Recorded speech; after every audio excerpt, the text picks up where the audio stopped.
Hello, Danger Nettles. Before I read the name of this group of interest tonight, I have some news. Um, there will be a surprise, and I am gonna show the people who help me with my models, and I can show them this, but there will be a surprise in late April or early May.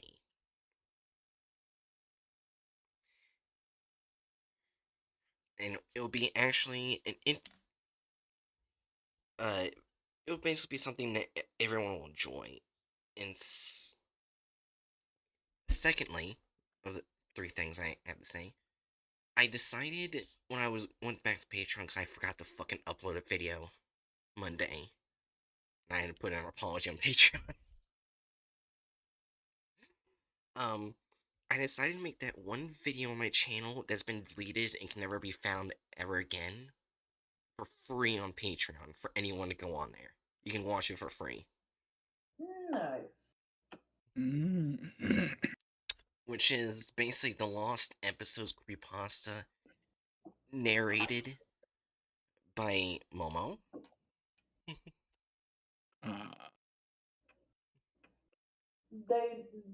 YouTube did act weird about that. Yeah. Oh yeah, wasn't there like one episode of yours that YouTube flagged because it was a long time ago, but I remember distinctly YouTube accused Hatchet of having a sexual voice or something. Oh yeah, but that got Unaggressive solved. voice. You did? Yeah, it got solved. I didn't get a strike for that one. Oh, okay. Momo's video got me struck. Because I fought it and they said, because I didn't provide medical information for the corpse shown on the video. What? That was their reason. But it was part of the. It's good to know that my voice is inherently sexual. Oh my god. Thank YouTube for that. Oh, seriously, what's funny about that? SCP-783, the Crooked Man, the pictures it's shown on that article, yeah, YouTube doesn't care. Which I think is worse than the corpse. We're fine with body horror. We're not fine with body. Um. Yeah.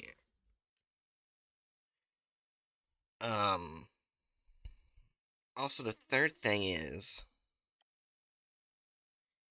I may actually be getting merch soon, because I am talking with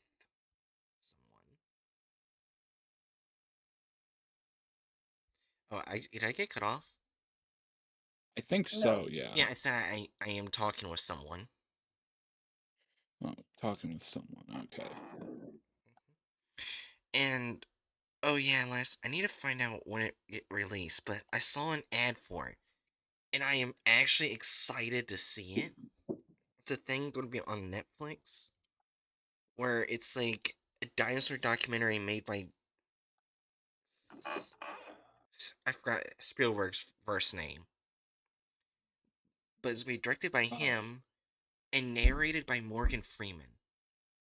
So you're like, Ooh. it's gonna be done by this people, but I forgot who they are.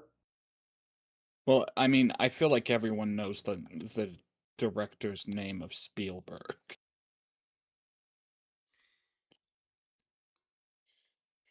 I thought she said a different thing besides Spielberg. No, I was saying I can't remember his first name. Oh. Steven? March 6th. That's when it's going to be released on Netflix. March 6th. March sex? 6! I love March sex. Off, you piece of shit. It's my favorite pastime, March sex.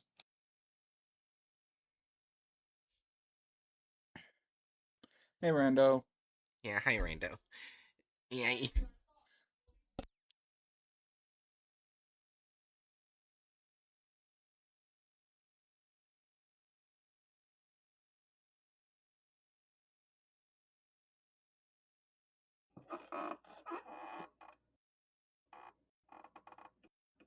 Why is she muted? I don't know. Does she know she's muted? I am aware. Okay. Someone was just randomly yelling outside in the fucking hallway, Oh. which is annoying as shit. Ah, Hmm. Yeah, yeah, That's a large bottle of suck. yeah. But yeah. Also, random person. You probably missed it. 'Cause you. It's the first thing I said. Basically on Patreon, the video that is lost forever and never can be uploaded to YouTube because of YouTube's shitty system is free on Patreon. Special model surprise will come late April, early May, and I may be getting merch soon.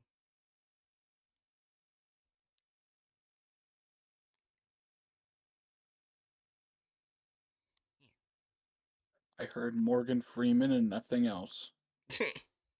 It's That's basically, pretty good. yeah, it's basically gonna be a dinosaur show made by Steven Spielberg and Morgan Freeman, which it sounds like it's gonna be fucking good.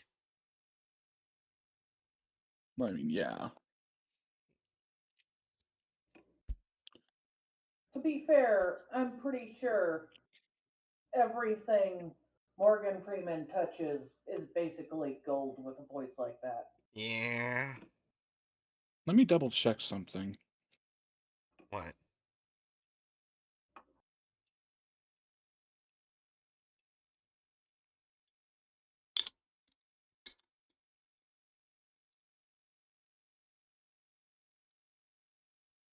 Yeah, that's what I thought. What? A part of what makes this promising is the fact that the OG Jurassic Park was directed by Spielberg. Oh shit! Then it's gonna be Sure. really fucking good. You, you didn't know that? No, I didn't know. I knew. I. I. I don't usually pay much attention to the credits. I Sounds like a remember good when I was way a to kid, it was one of never the know big things anything. people spoke about when waiting for Jurassic Park to come out. Yeah. All right. Now I I don't wish. know if you were even born yet. Probably not. Jurassic Park came out before either Aaron or I was born. Yeah. Okay. Well, before you were born, people were really hyped up for it because one, it was a dinosaur movie, and two, it was going to be by Steven Spielberg. And three, dinosaur movie. We were kids. It didn't take a lot. But what about the hype for Samuel L. Jackson? Oh my god. No, it was just dinosaurs. All right. So F. I have a feeling this is going to go somewhere in evil. The American and Anomalous Companies Association, Association of Anomalous Companies in the U.S. Yeah, that's not promising. Also, I love the connected articles. Like the first one is slightly normal, like 3151 movie in a bottle. Then 3643 Part 1 Anomaly is the most dangerous animal. Oh. Hmm. I guess thank you for the warning. also, also, there is a group that we did do before in here. Totally soft. Hmm. Actually, now that I think about where did we put Totally soft?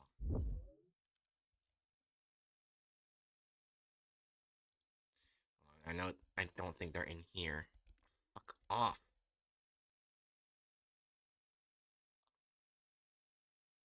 No.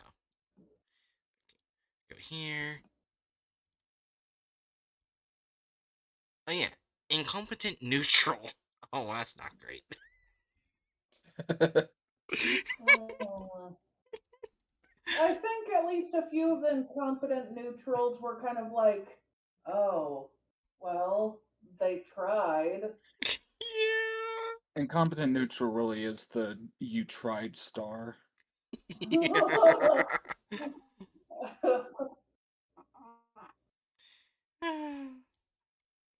Alright. Guess we'll go you first. Oh, I might as well get rid of this one. We don't need that list anymore. Alright, how long it okay, wow, that's actually rather short. Oh yeah. Yay. Was there no like extra details about this group? Nope. Just that some of the members are totally soft. Grenadine, this is like random capitalization. Cat Park Mm, Corporation. Apparently we clicked this one before. Westhead Media. Oh, that's says formal. oh. Westhead Media is 3151. Oh, well. Well then. So that's why you've already clicked it before. Yeah. Hmm. Alright. So on to the first SCP. I think just to make sure we don't, since it's really short, we just go through the entire thing and make sure we don't miss anything. Yeah. Alright. Alright. This is item SCP-CP-3151, or aka Movie in a Bottle. Object Class Euclid. Special Containment Procedures. All instances of 3151 in Foundation custody are to be kept in mass storage at Site 22. Any testing with 3151 must be approved at least one member of level 3 personnel. As part of Operation Ebert, 3151 instances in the territory of 3 Portlands are to be located and brought into containment by Mobile Task Force Beta 29. Just say no. Oh, Working alongside UIU forces in the area? Wait, so this is the first time the UIU is mentioned as worthless. I think this is the first time we've seen him not being mentioned as worthless. congratulations, UIU. Don't get used to it. Yeah. Any individuals dealing with 3151 are to be interrogated for information regarding 3151 distribution. Medical programs are to be established in 3 Portlands to assist individuals who have become addicted to 3151, as well as those who have suffered mental damage as a result of overuse. Oh, this is starting to sound great already. Hmm. Addictive movie? That Okay. can cause damage over when it's overused. Yeah. Mm. Uh, Description 3151 is a collective designation of it as of yet unknown number of liquid substances. What's going on out there?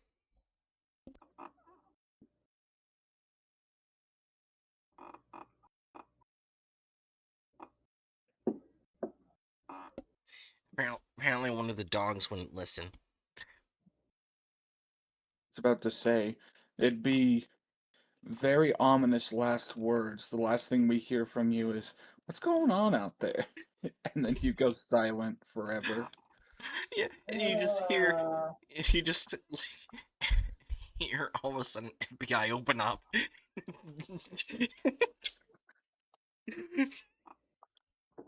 can hear that even without trouble.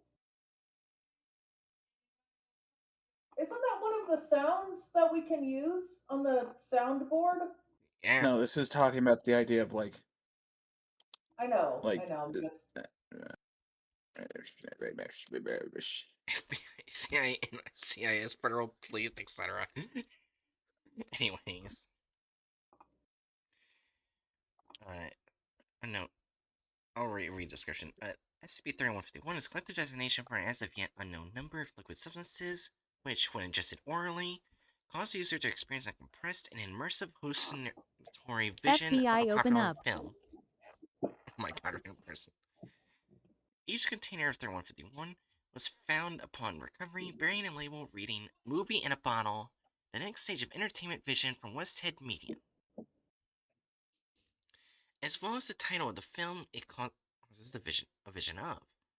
Thus far, 3151 has primarily been distributed throughout the city of New Portlands through a network of anomalous substance dealers paid through intermediaries by GOI 1783 Westhead Media. Individuals who have ingested 3151 describe the resulting vision as being akin to experiencing the narrative of a popular film through a viewpoint shifting between characters from scene to scene. While this experience is described as lasting for a full run time of the original film, in reality it only lasts for 3 to 4 minutes, during which they are completely still and unresponsive to all stimuli.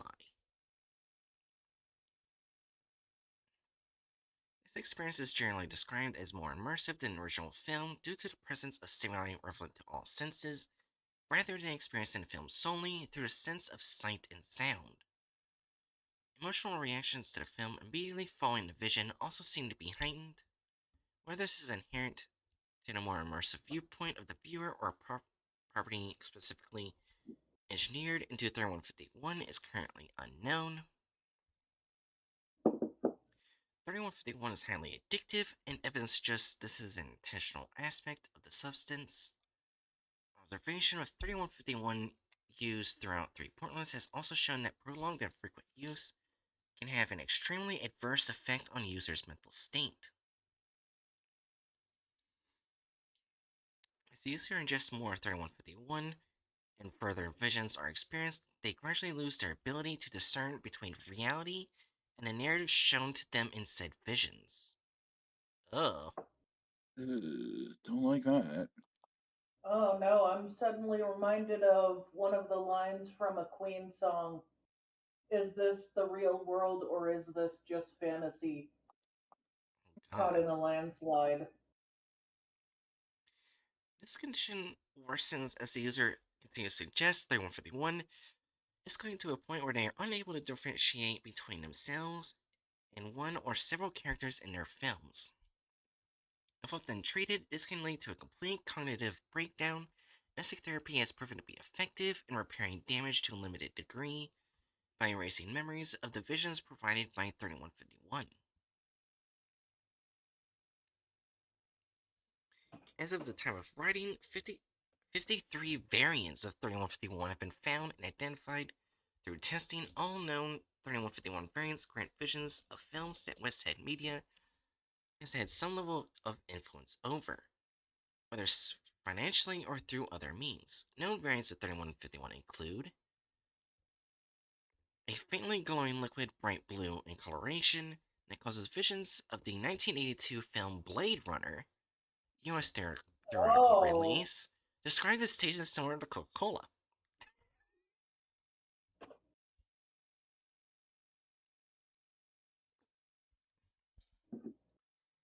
A liquid light green in coloration that causes visions of the 1939 film The Wizard of Oz, described as having a texture similar to that of sand.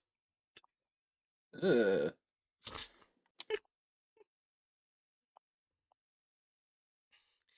A liquid dark brown in coloration that causes visions of the 1998 film The Sundering of God, an adaptation of the Cogwart Orthodoxy creation myth, described as having a metallic taste. Who could have guessed it? A liquid red in coloration that causes visions of the 1974 film The Texas Chainsaw Massacre, Uh, described as tasting similar to orange juice. hmm. I see.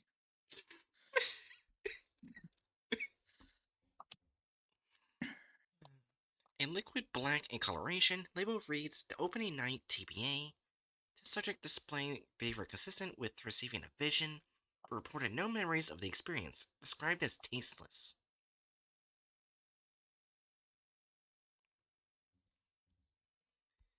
Addendum 3151 1 History. The first known incident involving 3151 was on February 10th, 2018, when several noted anonymous film critics were brought to the Three Portland's Mercy Hospital after being found wandering through the streets, quoting popular films and proving unresponsive to all stimuli.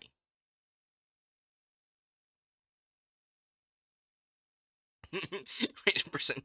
I think I'll have some OJ for breakfast. Oh, hey, that guy has a chainsaw.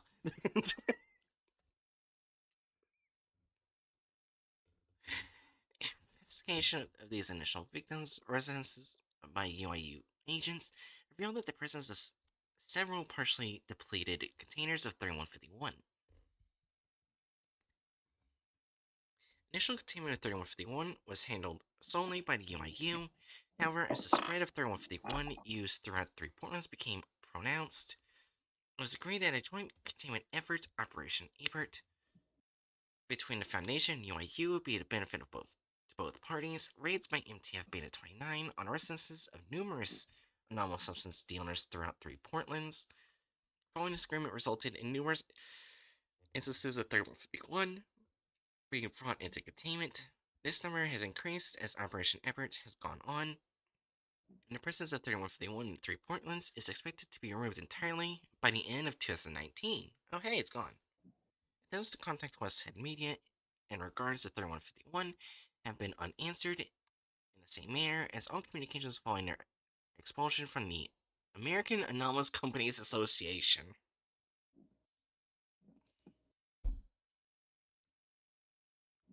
So, from the looks of it, what the fuck are they called? Westhead Media made this, and it looked like the American Anomalous Companies Association wasn't exactly approving of it, and, and kicked them out. I'm not saying they're good.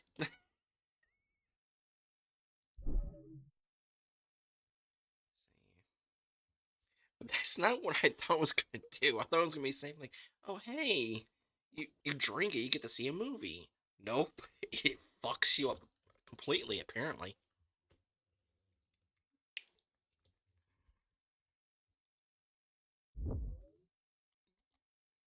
we only have one left. Thanks for our products and donate to us. Sorry. That is an amazing name. Hatchet, I think you'll love it. It's right next to the number by Lord Stonefish.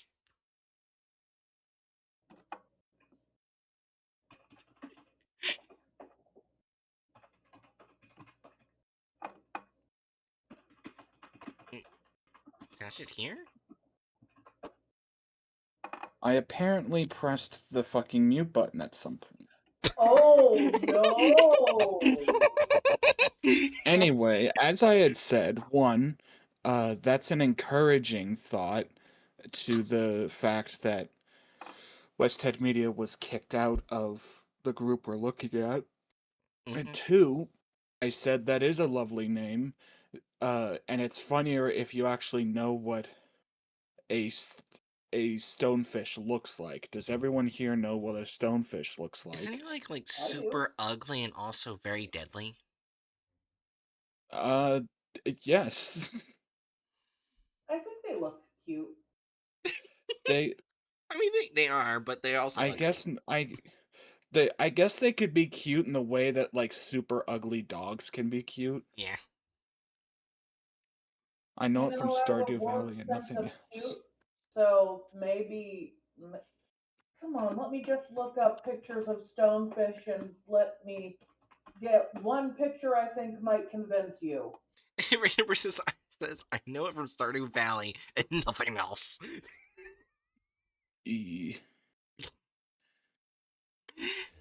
Okay, you know what? I will say that they can be kind of cute from their side profile. If you look at them from the side, they can be kind of cute.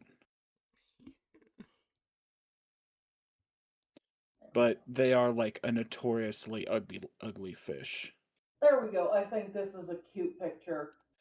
Random Bruce says, "Oh, that thing is not cute." Look at this and tell me that's not adorable. That is not adorable. Hold on, I need to see it. I need to see it. Hold on, what is it? I have what I think is a cute picture of one, but that one is it's So it's kind of just it's kind of just a briny blob. I think the one that No, you can see its face. You can I see th its tail. if you look at the first image I sent, I feel like this is an example of kind of a cute stonefish. And why isn't the one I shared a good example? Look how cute they look. I'm It only looks like a ball of gravel, Jerry. I'm only Are gonna you put saying it Jerry's looks on like a screen. gravel turned into a staring at you? Kinda. But it's so cute. So I am right that they're like very deadly. Yeah, if you step on a stonefish and you don't get uh antidote within a very swift amount of time, you're dead. Random The person Okay. antidote says, "Oh no, put that thing out of its misery."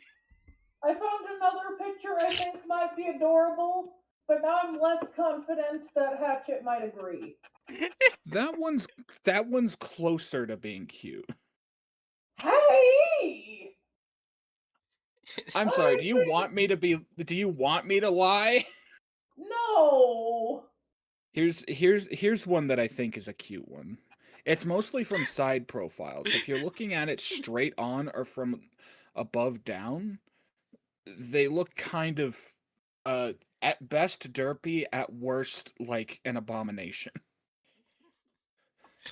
At the very least, I one thing I will say is that at the very least they are less ugly than stargazers. I am not doing something very stupid right now on my stream. What are What you are you doing? doing? Uh, oh, you're zoomed in on the second one I shared? Random person said the movement is hypnotic. Love the stonefish, random person. Love the stone. You don't need to love the stonefish. You can at least put up one of the photos I sent that I think are closer to being cute and pretty. I think Hey, the I reason think the those ones ones I shared look cuter. They look so adorable. That person's that's random fine, person. Jerry. Alright, I'm done messing with this. Anyway, back to start. Let me send a picture. Like, I will admit that stonefish are less ugly than stargazers. Yeah. Because, oh god, I forgot how fucking horrifying stargazers are. Oh my god. Yeah, you know what? I do not know what that fish is, so I'm looking it up. Oh no. I think it's a type of monkfish. That's like, I oh don't god. I don't think you eat stonefish. Ah! There, there are some cuisines that have types of stonefish. Oh. I think Jerry just got traumatized by stargazers. Well, you have to understand. Oh, sweet mother of God, this random person. What the hell is this?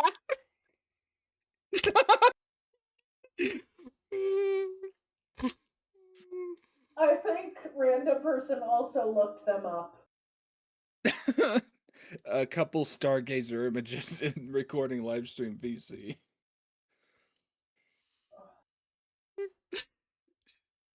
Wait, is the top one a real picture? Yes. Oh yeah, it is. They're one of the like monkfish are similar to stonefish in that their strategy is literally just sit still and look up, but this monkfish tend to bury themselves a bit more. Well, yeah, but the top one looks like they have a human corpse face on them.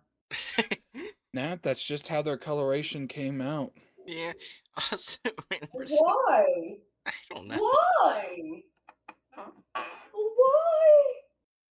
Are you sure? Are you sure that's not Photoshop? I'm Look, pretty confident. look, Jerry. That one is just very flamboyant. Okay. That's not how flamboyant looks. I've been gay longer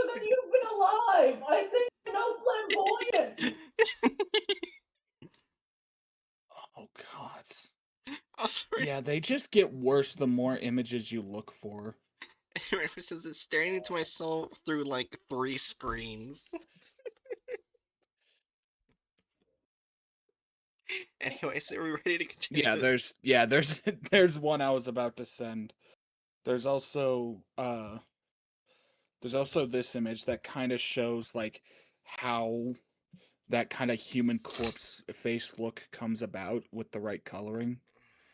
Like just some of them Yeah, it have this doesn't make shape. it better, but oh geez. Let's Oh, see. So what got us on this tangent? Someone being called Lord Stonefish? Yeah. no bueno, Anyway, no bueno, por favor. So point being, we have two conclusions from this conversation, I think. One, there's still a lot of untapped potential for cosmic horror and just horror and creatures in general under the sea. Two, compared to stargazers, stonefish are like a beauty pageant. I looked at stargazers and like I saw some that I thought were kind of cute, and then I looked at stonefish and saw some I thought were kind of cute, and then I looked at stargazers and now everything looks cute in comparison. yeah.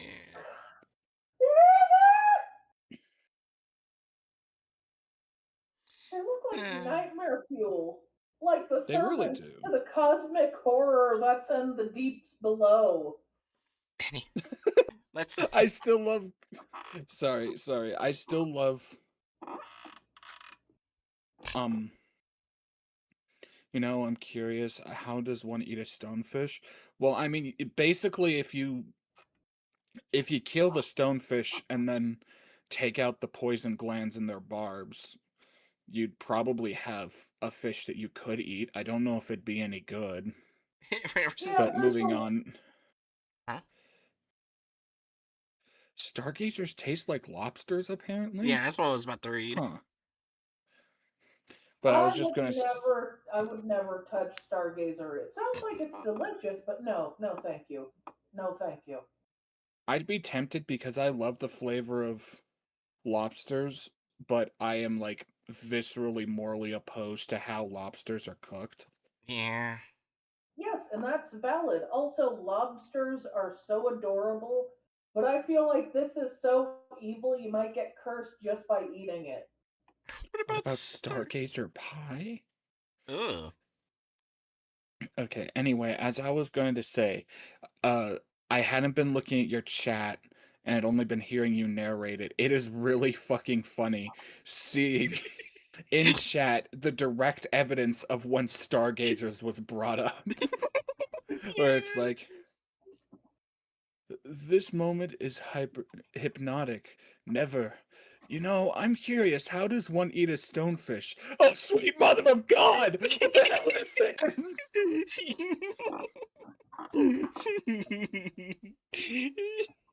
Isn't nature great? Also, when I was trying to look up the Stargazer fish to look at it again in Google Images, apparently there's a fish called, not fish, a flower called Stargazer. Yeah, I got that first too.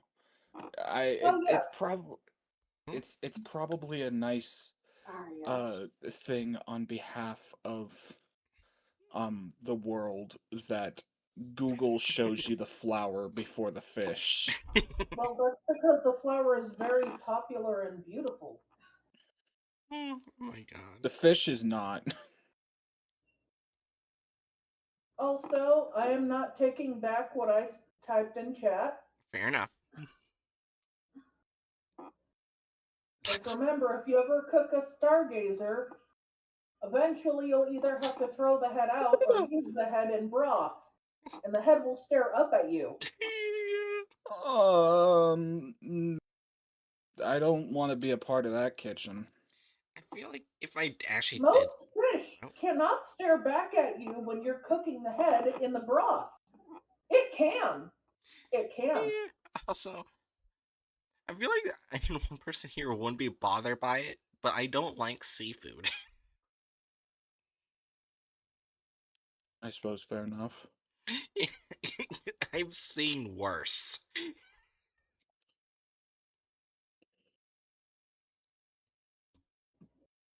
Congratulations, Aaron. You are damaged. You can thank my parents. Anyways. I think I'll not thank them for anything. Oh, God. What's up? I actually looked ahead and oh no. Yeah, Why? the Campfire Corporation, which is basically what this SCP is going to be, yeah, it's straight up evil. Anyways, its nickname is Part 1 Anomaly is the most dangerous animal. You'll see when I get further down. Item 36, SCP is 3643, Object Class Keter, Special Containment Procedures. 3643 is currently uncontained.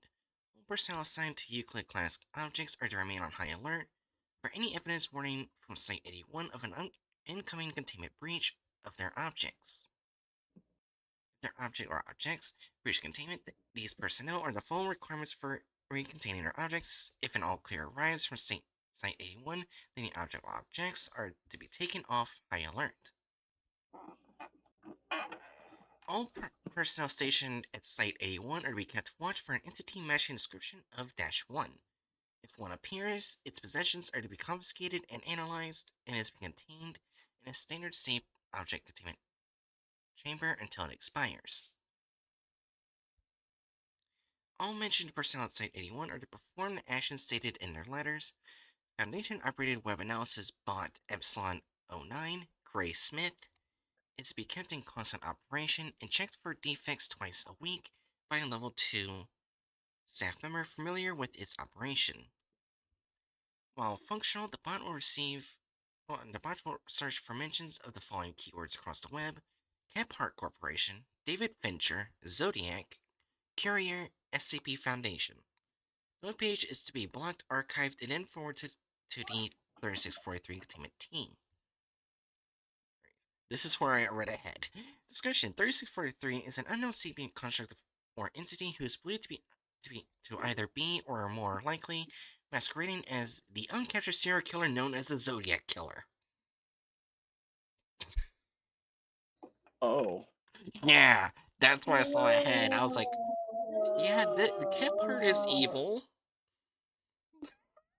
Ooh, did you start making sounds when I made sounds? Yeah. You don't know why I'm making sounds. No, I don't. Well, we don't know if this company is specifically responsible for creating the Zodiac Killer. Hatchet. It sounds like they are in Hatchet. the SCP universe. Hold on, Hatchet. Jerry. According to the documents sent by 3643, is an employee of the organization known as Kephart or Corporation. Well, fuck me, I guess. Fuck me. Hey, Gunder, do you want to eat human flesh tonight? You can Huh? eat me if you want. Do you want to see a fish that's kind of nightmare fuel? Its name is Stargazer. Isn't that pretty?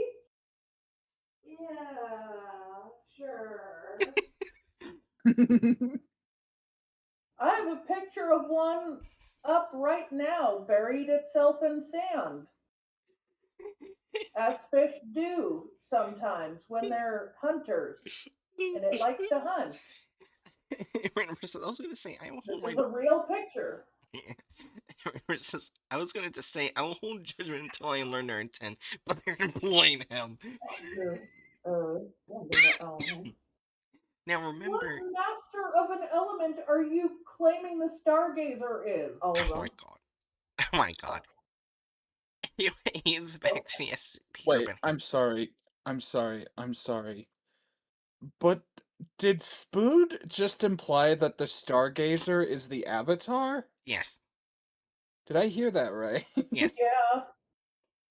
I showed them the pictures of the stargazer, and while staring at the top one, they said that, He said and now they it's an wandered off. amazing employee. Good. Yeah. It's it's good to know that it's good to know that Aang and Korra will eventually reincarnate into a stargazer. Yeah. Also, here's the thing I want to go back to the list. As you can see, this was former because they were kicked. There's no former next to Kmart Corporation. Uh, Oh,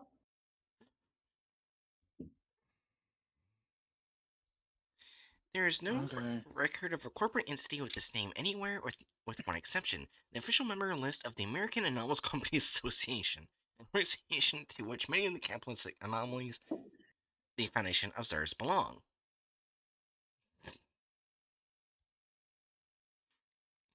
However, other companies on the list with which the Foundation has had interactions, Totally Soft, Grenadines, and others, claim to have never heard of Kephart Corporation. Wait, so what is the point of this association? We have a members list, but we don't check it. Yeah. mm-mm. Since July 4th, 2019, exactly 50 years since the second Zodiac killing, Foundation entities such as the Overseer Council, Verizon, the Ethics Committee, the leadership of Site 19 have received letters consistent with those sent by the Zodiac Killer to the Vallejo Times Herald, the San Francisco Chronicle, and the San Francisco Examiner 50 years earlier. The Zodiac Killer is going after an 05?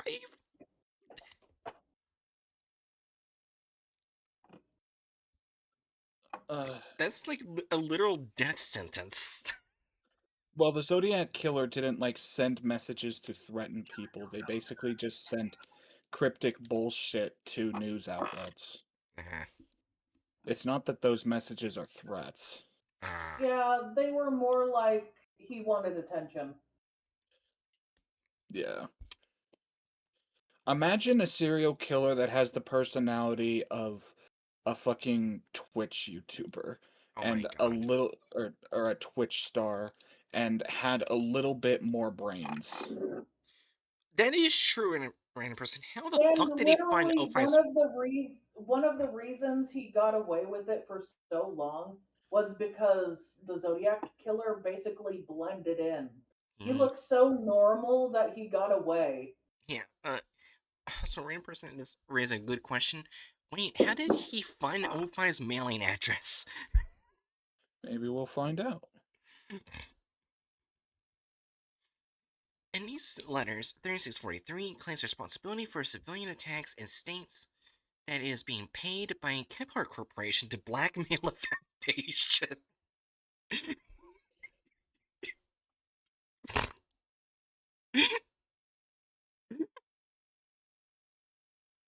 You you picked the fight with the worst group imaginable.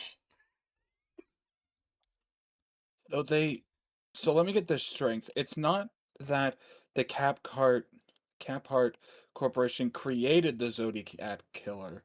They just hired him Yeah. to blackmail the Foundation. Yes. I can't see any way that that could go wrong. Right.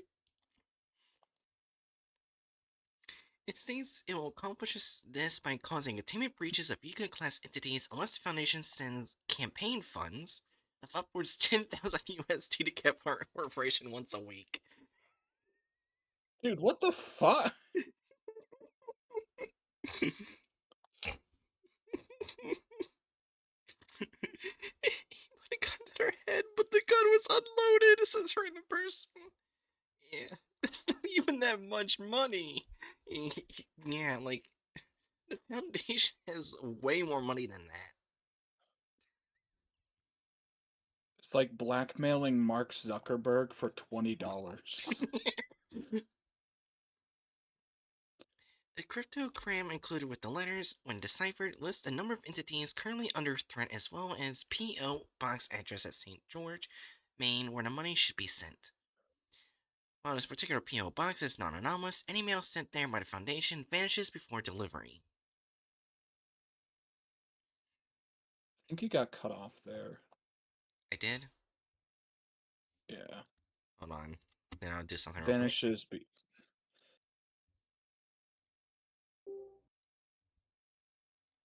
Alright. Where do you say I got cut off?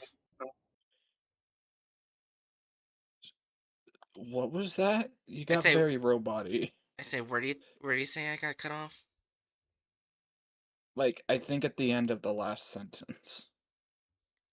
Oh, vanishes before delivery. Okay. In addition to the letters mentioned above, a non-sentient entity resembling American actor Mark Ruffalo has arrived at the front gates of Site 81 bearing the same letters delivered via mail to the rest of the Foundation. Biopsy of this entity referred to as the carrier in the letters and hereafter designated 3643-1 reveals that it is composed of DNA with a 99.8% match to the Zodiac suspect Arthur Leigh Allen, but has non-human biology. Imaging of the interior of Dash 1 reveals a humanoid skeleton surrounded by a vacuole-like structure filled with blood. Oh. Dash 1 in its time in containment has shown no biological needs and displayed no desire to eat, drink, sleep, or relieve itself of waste. Exactly 48 hours after it delivers a letter to Site A1, it will explode violently.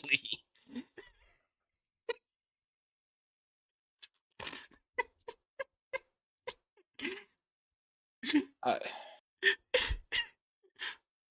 great. You created just to die in 2 days.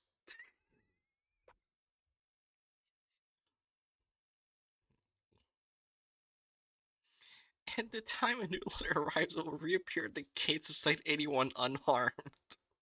Why do they hate Mark Ruffalo? I don't know. Initiatives decided by Overwatch at the Foundation will not follow the instructions listed in the letter and would disregard any threats made by the entity. Shocker. Next day, 1972-B breach containment. Okay, I know what 105 is. I don't. Oh god, what did I do? Oh god, damn it. I hit the wrong thing. Okay, 1972 is.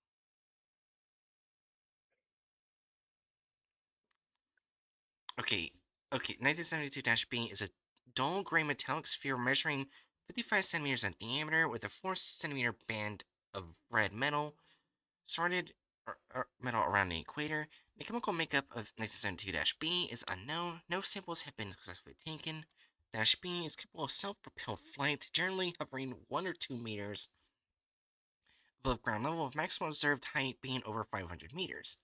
Method of propulsion is unknown. B is sapient and is capable of speaking English. Method of vocalizations is unknown. B is openly hostile, attacking by means of emitting a stream of superheated plasma with a temperature of approximately 30,000 Kelvin. Jesus. Use of this weapon is accompanied by a proclamation of criminal charges against the victim.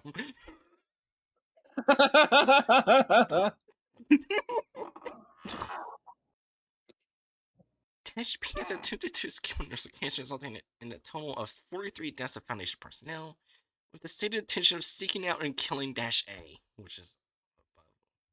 So, this SCP is just between two. Okay, so now I know when it mentions 1972-B. Okay. And SCP-105 is Iris, the one who can take pictures and mess with reality through the pictures. Resulting in 3 deaths. That, huh? Was I that? was just responding to what you said. Yeah. Okay, for Dash B, only 3 deaths is kind of surprising after what we just read. I imagine they've got some pretty heightened security around that thing. Yeah.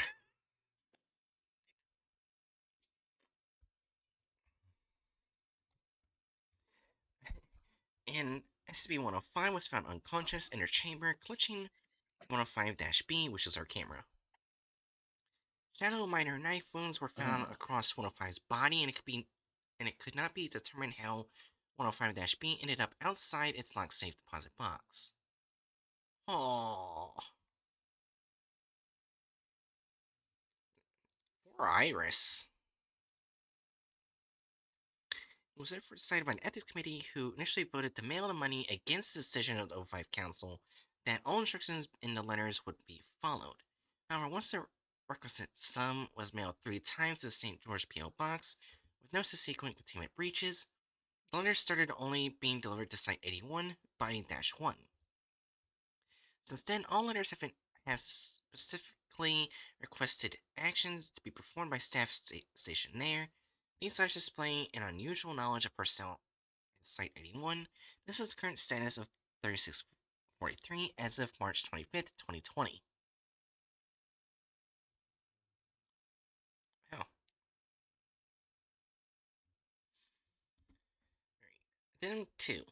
This is a letter received by Site 81 on July 18th, 2019. Is consistent with both the letters sent 50 years earlier and with the other letters received by the Foundation. It was encoded in the Zodiac cryptogram. Dear editors, this is Zodiac speaking. I am very happy with the money you sent to the Campart Corporation, but I agree that you are being tricksy with your payments, and I want something a little more entertaining. Are you having a good time with this? You might even contain me if you get it right, and then I won't murder anyone anymore. Tomorrow, the 19th of July, I want you to order Dr. Manfred to buy a nice car with his own money and drive into the middle of the woods with Dr. Reynolds. Then he should blow his legs out with a shotgun, which would be very funny indeed.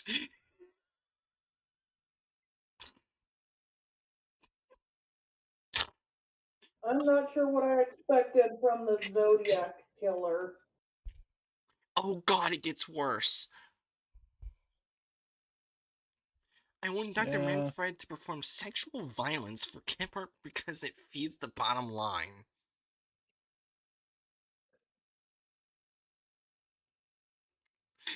Then the people bank at the site need to contain a black bear from the woods so that the woods start to enter the site. If you not notice, I will shoot your skips like I shot those people, and I want to have a letter sent to 3 School Street, P.O. Box 131, Lieutenants Harbor and me, about how much the bear was thrashing about and how angry it was. Please tell me the whole scene because it's worth a lot of cash money that makes the wallets happy. I want to know the black bear suffered. Make sure that the violence stops the moment the black bear is contained and that you let the black bear out again.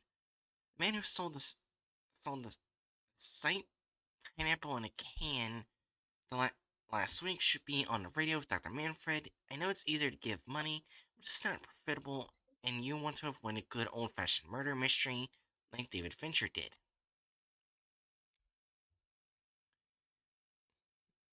Okay. To prove it's me, in that episode that David Fincher directed in 2007, the cop was the Hulk, and the Hulk is the one who delivered you this letter.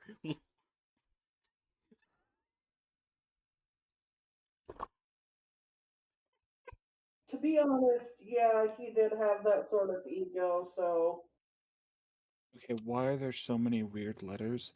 Is it like a code?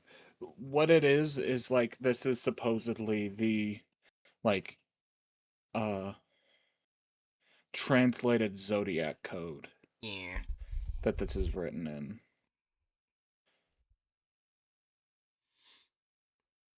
Also, I entered the Site 17 through the guard's entrance.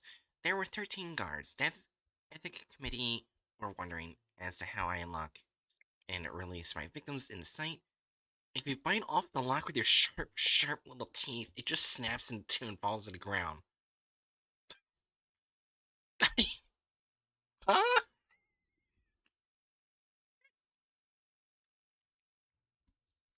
At first, Hmm. at first, let the sphere fly around to find the moose. Oh no, I know what he's talking about. It's not Do you mentioned in want this to know? arc, and it's not mentioned in this article, but I have a good feeling who he's talking about, and he's talking about Clef's daughter, the teenage Gaia. Oh. Yeah, I'm not gonna say that part.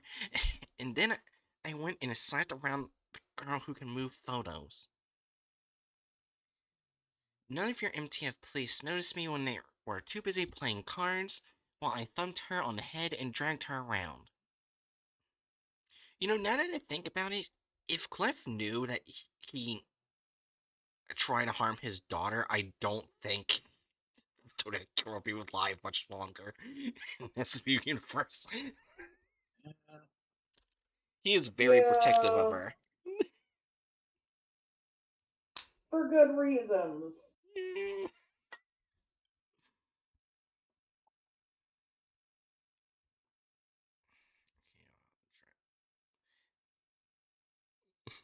Moose was the other half of the orb SP. Oh, oh. Okay, so it's not the teenage guy. Oh, the moose is the other half of the orb SCP. Okay, never mind. That's right, we didn't read that part. So it's literally a moose. It's not her. It's just a literal moose. No, it's the humanoid Moose. thing that, yeah, Yeah, like that the orb is trying to break out of containment and kill. potentially kill. Yeah, it did Yeah. say in the article it did want to kill Uh, Dash A. Yeah. None of your MTF police noticed me when they were too busy playing cards when I thumped her on the head and dragged her around. The walls of the break room were green and there were about 10 members of the task force and some doctors. I didn't count them just sitting there in a little circle with their cards. I took the photo girl to her bedroom. Oh, I don't know if I want to keep reading this. And I hit her until she passed out. She was real pretty. I thought about shooting her with my gun, but I don't make too much noise, so I just marked her up with my knife and then bit off the lock and gave her the camera as a Christmas present. Now you know that is me. Here's. Oh, I thought it was going to get way worse than what that was. Oh.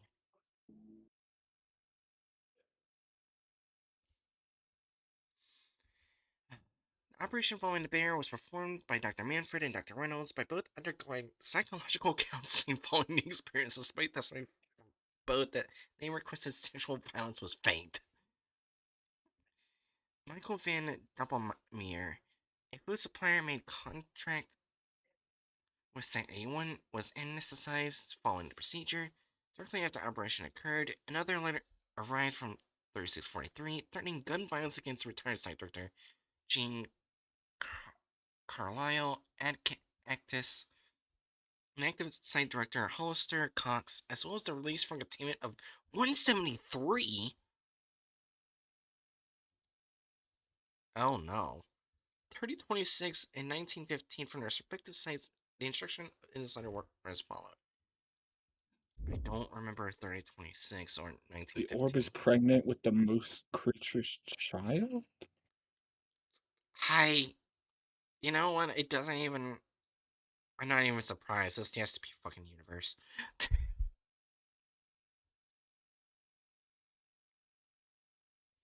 Wait, back up. So is the moose and the orb a Yuri ship? Or is the orb a guy and it's Emprey?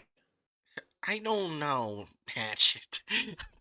It didn't specify anything like that with the orb in the article when I read it. So I doubt it. Is this still. Okay. Alright.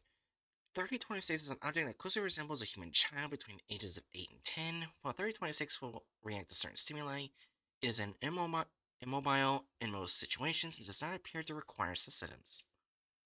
It is unclear whether 3026 is alive in a conventional sense.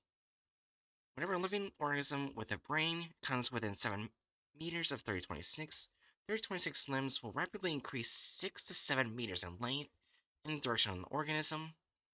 3026 will attempt to access the target's brain by inflicting blunt force trauma on the skull until it can be pulled apart, after which it will manually remove the brain. After separating the target's brain from its body, 3026's limbs will retract and will return to a dormant state.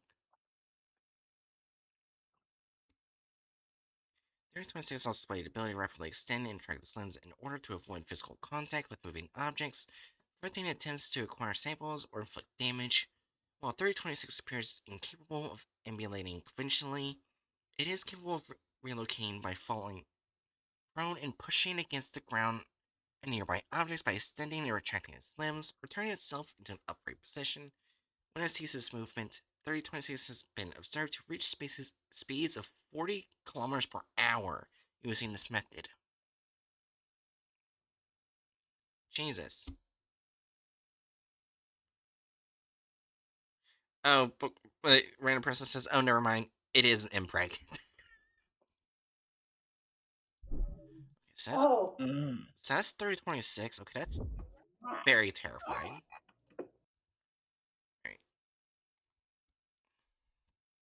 Alright. Alright. 1915 is a Caucasian man, 33 years old, of an unexceptionable build and height, identified as redacted. By the documents it was carrying on his person at the time of its retrieval. Background check revealed no relatives or close friends. 1915's anomalous nature stems from a localized casualty abnormality, which negates any significant long-term changes to his body, personality, memory, or lifestyle. 1915 alters reality in its close vicinity as is necessary to maintain its personal status quo. 1915's effects are largely limited to non-living matter manipulation and internal mental manipulation, and are incapable of permanently affecting living creatures other than 1915 itself.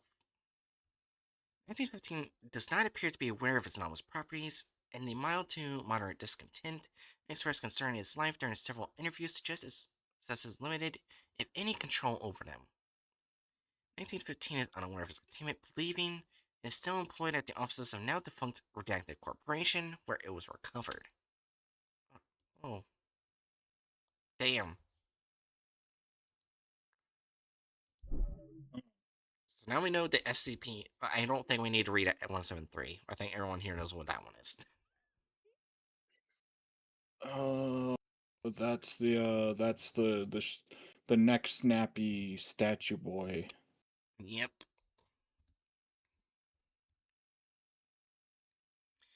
Addendum 2. The following exchange was recovered between researcher Sadie Lewis and researcher Davy Kurland on January 17, 2020, as they are carrying out their requested payment. In the latest letter, carry 10 cheeseburgers down to the most driven street in Bloomington, Indiana. The researchers were right as per the letter.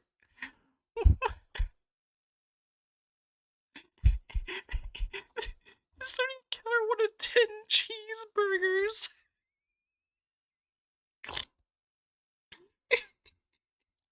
to be fair, if you could get 10 cheeseburgers, you might want 10 cheeseburgers. Just wondering, does anyone want to be either Lois or Kirkland?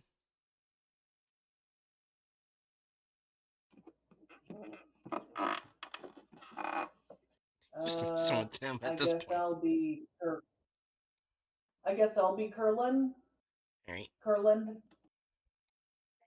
Before I do anything, do Do you you want to want to read be a line? Lewis Hatchet?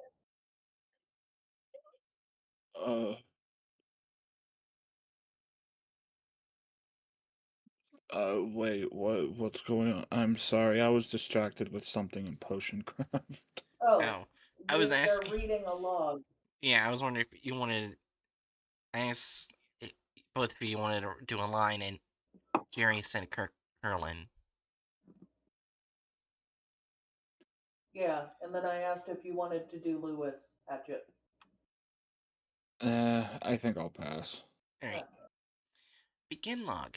The two researchers walked in silence for 12 minutes, interrupted by only heavy breathing and ambient traffic noise. Murder mystery. Researcher Lois mutters to herself for another 2 minutes. Researcher Carolyn is silent. You know what doesn't make sense about this whole thing? What? Okay, so I'm a huge Jake Gyllenhaal fan, right? So I've seen the Zodiac movie like 10 times, and I actually read all the books on the subject because it got me really interested, and I was realizing all these ways we've been playing around with someone who doesn't even act like the real Zodiac killer. That's actually a fair point. Come to think of it, has this guy killed anyone?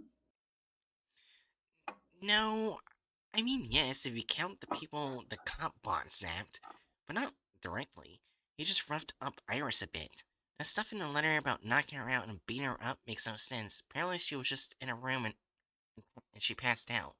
No damage was apparent. On another note, this doesn't line up with anything we know about the real killer. First off, why would a Zodiac be working for a corporation? Why are these tests so bizarre?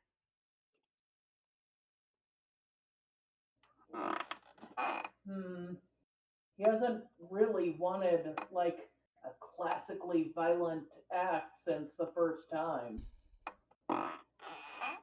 Yeah, even then it was half bizarre.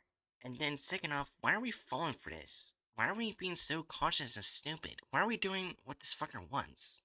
Take, Taking in his little Ruffalo clone and figuring out his cryptograms and sending out messages? Why even do this? What I can't figure out are these constant references to David Fincher and to murder mysteries. Fincher has no relation to these requests outside his movie. And the only murders were 50 years ago. Guess there's a mystery, but it's ultimately an undramatic one. Oh, it's I guess I command. can be command. Alright, go ahead. Wait, stop you two. There's something unusual with your conversation detected in our mimetic hazard monitoring software. We need to check that out. Hang on just a minute. The damn thing just spiked and started beeping like crazy. Wait, what? Command, and I was under the impression that the microphones were simply a concession to the demands. I wasn't aware that you were actually monitoring us. Yes, it's standard. Contrary to what you've been discussing, the rest of the organization considers this highly dramatic to the point where some in the memetics department consider the whole thing a bit scary and notified us. We didn't notice before you set this thing off, which leads us to think we were infected too. We're not sure how you two broke through, but you seem to be the first people to have some disbelief about the whole thing. The rest is classified. But we haven't just been sitting here idly. There's a possibility that is not what it seems. Thanks to you two, it seems we might have identified something. Well, you're welcome at any rate. Do we still have to carry these stupid cheeseburgers? Afraid so. We can't take any chances. So much for we aren't affected by the meme, then, I guess. But Rainbow says, oh, this is just a mimetic entity, not a real thing, isn't it? That's the thing that's kind of hard to talk about in SCP universe. There are mimetic entities that do have a physical form. Yeah, so Yeah, mimetic does not mean it does not have a fleshy shape. yeah, and like in this case, how, what the what? Wait, what? Okay, this letter. Okay, I'm gonna read the letter, but I was gonna say is like if there wasn't a physical form, it would beg the question how the fuck that containment breach happened and how Iris was beaten up. Yeah. Alright. Addendum 3. On March 25th, 2020, Mimetic Department published a paper detailing a highly complex non-textual meme hidden within the letters and tied to the phrase murder mystery. Not a self-mimetic trigger, this meme caused personnel to compulsively follow demands within the letters despite their illogical nature, and quickly spread from person to person. Once a counter meme became widespread throughout the Foundation, the O5 Council voted to discontinue capitulation to demands of Capitulation.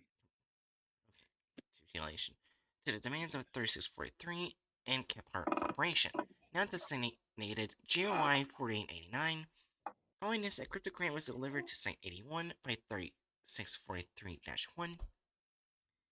It says currently the last recorded message from 3643 that current containment procedures will stay in place due to the currently uncontained nature of 3643 and the fact that it still possesses the capability to breach containment, notwithstanding the meme. The code cipher reads.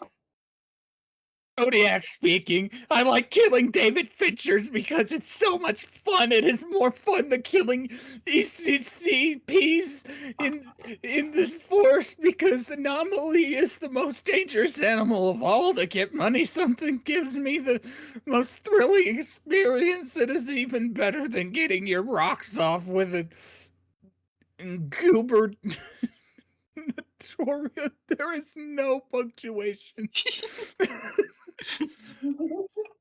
For the gubernatorial campaign, please donate to the Capart Corporation. Please give us money to finance our campaign. Thank you for playing the murder mystery game with our Zodiac employee. Check us out online for updates on our new David Fincher directed Foundation murder mystery game. Thanks, and buy our products and donate to us.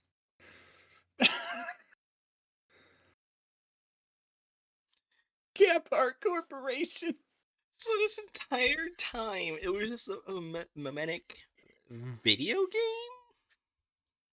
I don't even know if in that's... people form. I just... Well, for starters, thank you, Lord Stonefish.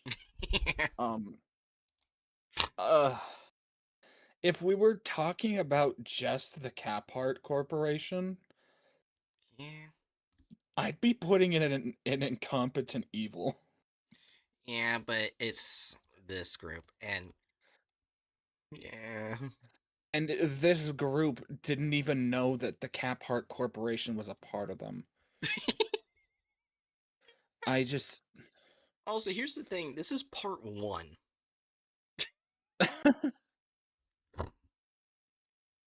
Wait, so is there another part? Should we go read the second part? I don't know if there is other parts. All that I can double check. Let's see. 3643. I don't. Yeah, there's no. I don't. Oh, wait, hold on. I know what to do. More by this author. Which part? Yeah. Oh. Well, that doesn't help me exactly because I can't see the nicknames. Great. SCP Big Egg.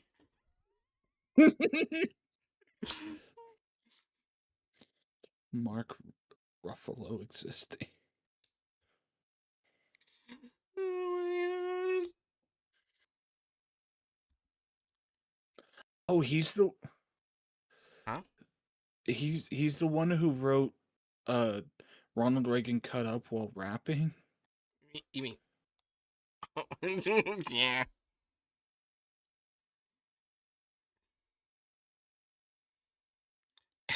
And he also wrote ASMR by Dado. Oh, that's awesome.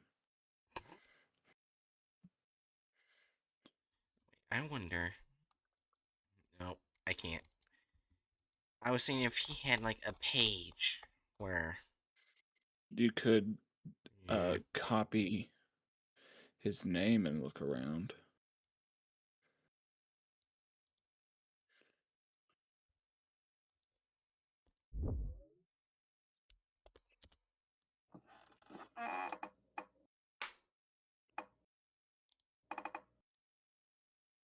Oh. It's just better when we're actually put an author page. Oh, here we go. prosecutes itself. Kellogg's Foundation flakes. Wait, he's the one who wrote I am at the center of everything that happens to me? Jerry, don't you remember that one? The one that Yeah. the content farm severely ruined. What does it not ruin? Alright, so there's part one right there. State, what are some of my songs? The Dits. Then teach 10,000 stars how not to dance. Lennon slash McCartney. Fire Predator. Me mom like a wagon wheel. Herbie Fucker. Really very good circus fighting unsettled by Dado.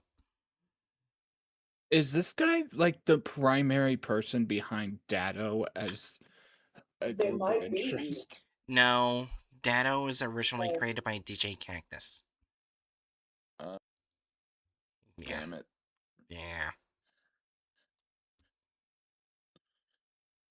Can't we have nice things? Duck cute. Food! This article is a bit, but no one on the wiki gets Disney World weirdness exactly right.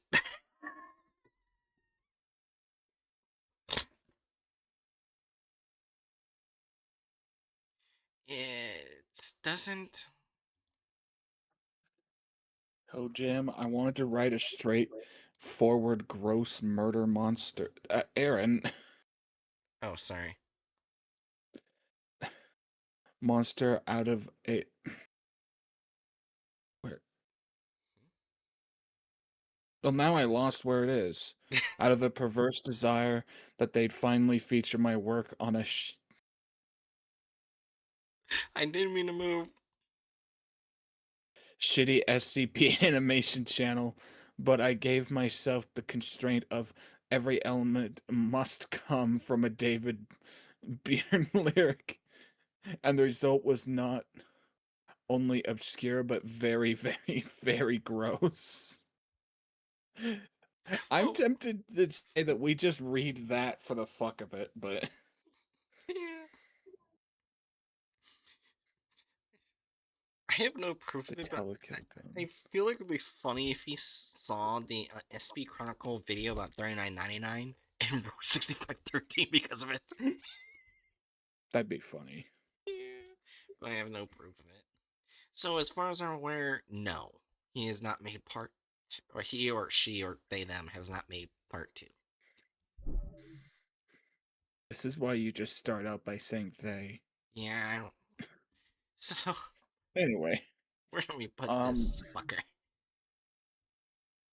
I say we put them in incompetent neutral. Right next to Totlisov. Yeah. And here's the bottle that the former company made. Delicious. Alright, what's next? I gotta. Oh god. Peter, please. Wait, what? And my computer was lagging a bit. That's all. Oh. Oh, it's right Oh. under it.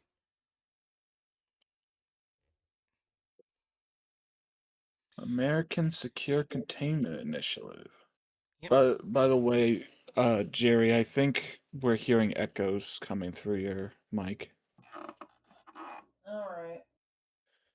Yeah. Foundation precursors that operated in the United States between the 1790s and 1940s. Most assets from the ASCI are in the Foundation possession, now defunct. Mm. Would you look at that? It's 2750. Wait, I went to look, click the other name. The name is just the Transpire.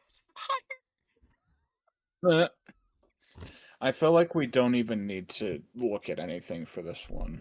Yeah. For one simple reason.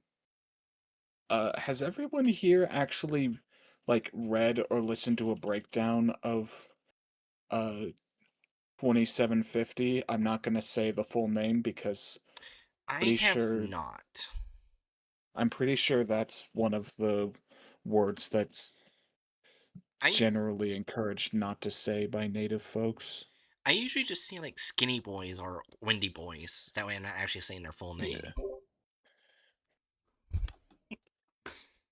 Uh let's just put it this way. Everyone here knows the history of the Native American genocide, right? Yeah. I know, yes. Yeah. Guess what the general topic of 2750 is about. And guess Oh which boy. group is primarily engaging in said genocide. Oh no. The one we're looking at? Yes, exactly.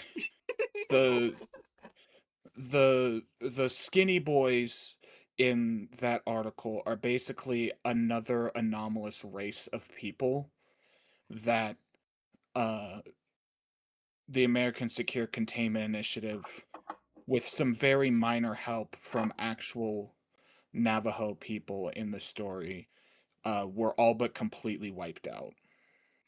Damn. Point being, this is a genocidal organization that was later absorbed by the Foundation. Uh, Lawful evil. Yeah, lawful evil. Yeah, I agree. That's gonna be a very short video.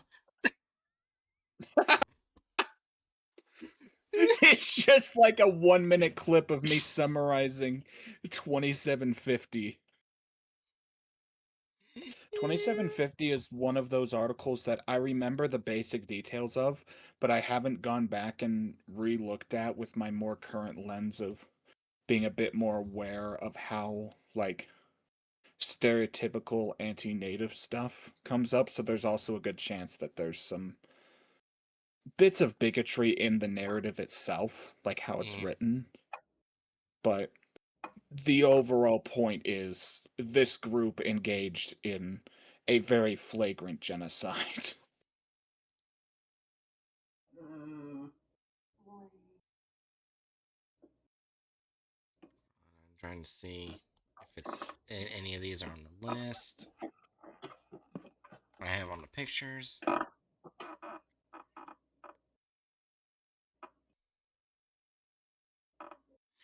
Oh yeah, I also saw before we continue, I saw something interesting. Um, it's very common, like when the circuit cults got their freedom away from the deviant, not god damn it, not The deviites, deviants. the the Davites. It is very hard to put those use those You okay there? words. Yeah, but ap- apparently they mainly went by Nalkins.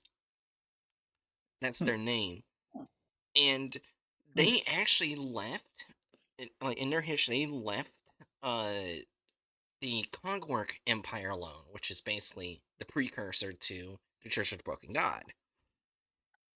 They hmm. actually went over and named them Sarkics as well, a slur basically, and actually was the ones who started the fight between the two. They literally did not care about them because they did not care about empires or gods. That's how they started out, and then Church of the Broken God started a fight, and now we got our circuit I cults. see. Though to be fair, if the Nalkics were acting in any way, shape, or form similar to how the Sarkic cults Mm-hmm. operate, then I feel like there could be a pretty decent justification for the Cogwork Empire to try to put a stop to it. Yeah. From what I saw was being discussed, the Nulkins just wanted to study flesh on their own, away from empires and gods, and they believe the gods that were like the god of flesh, Yeld Baoth, is just a fleshy beast that holds no power. Yeah. That's interesting. Yeah. Well, anyway, Yeah. I need to step away for 30 or so minutes, and then I will return. Got it. Oh, here we So, go. Finally. have fun. Mr. Anderson.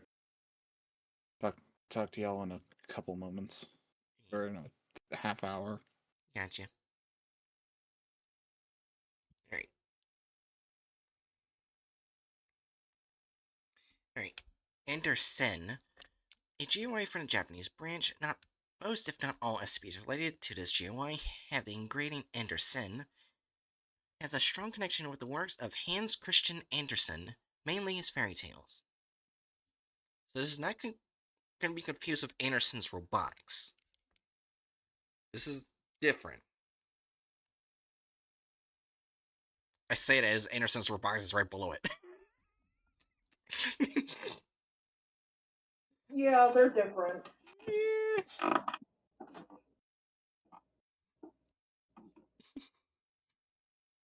Alright. Alright, Jerry, do you want us to do the match rubbing girl or Fool's Gift? Both of those sound like fairy tales. Yeah. The first one sounds like it might be based off the Little Match Girl, which is a dark ending. The Yeah. other one sounds like I forgot the name of that fairy tale, but it also did not have a nice ending. Gotcha. So, this is what SCP do you want based off of which depressing fairy tale?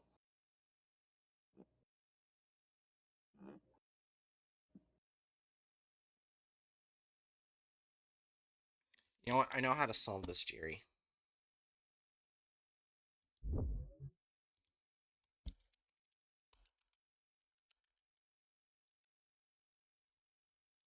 You could also just do a coin. Eh. This is more entertaining.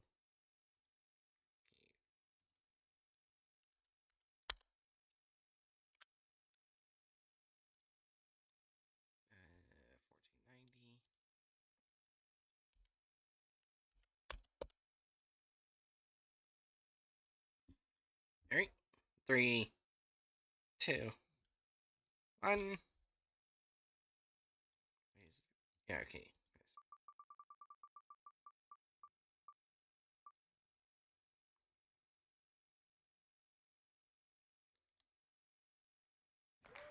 1490. I believe that is the one where the guy falls for, let's just say he does not have a happy time. Oh boy.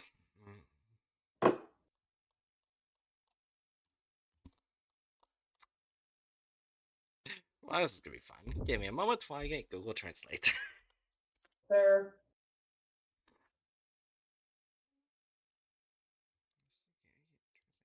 Yes.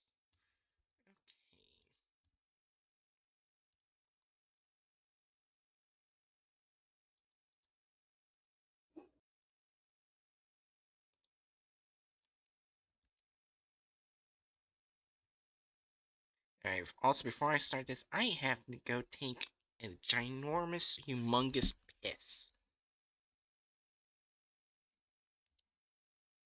So I'll be back.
Can't we?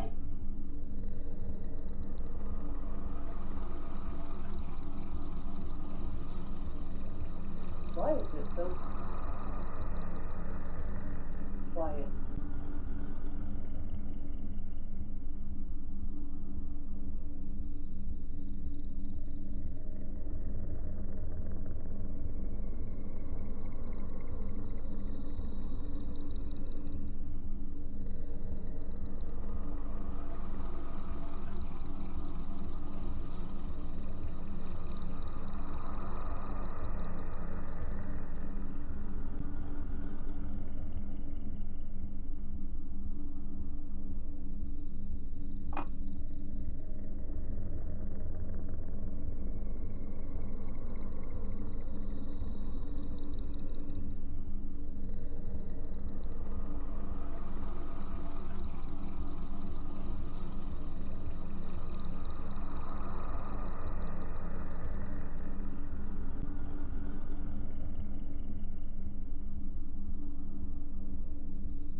Alright, I'm back.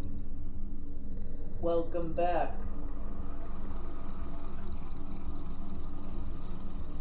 Alright.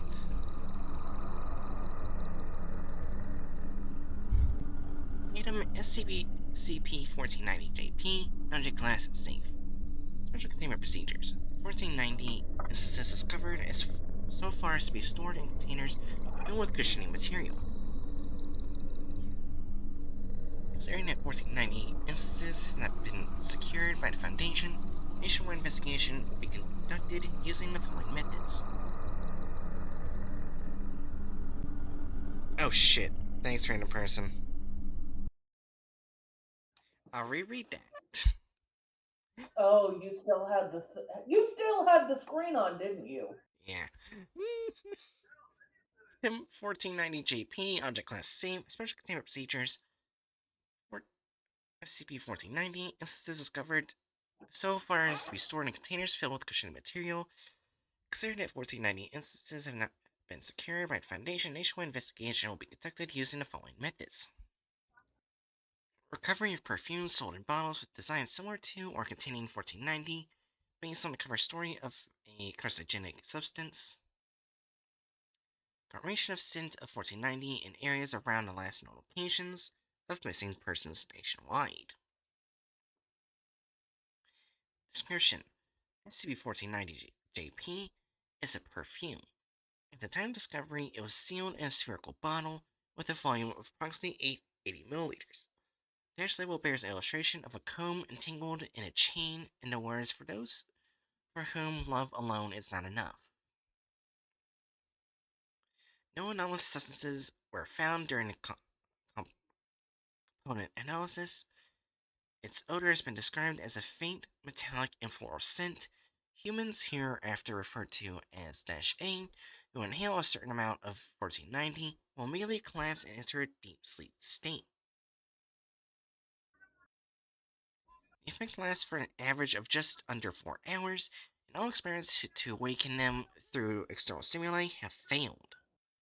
Upon awakening, all -A instances have consistently stated that they walked freely along the streets of a foreign country in their dreams. In an interviews conducted to date, dreams seen by -A have the following in common.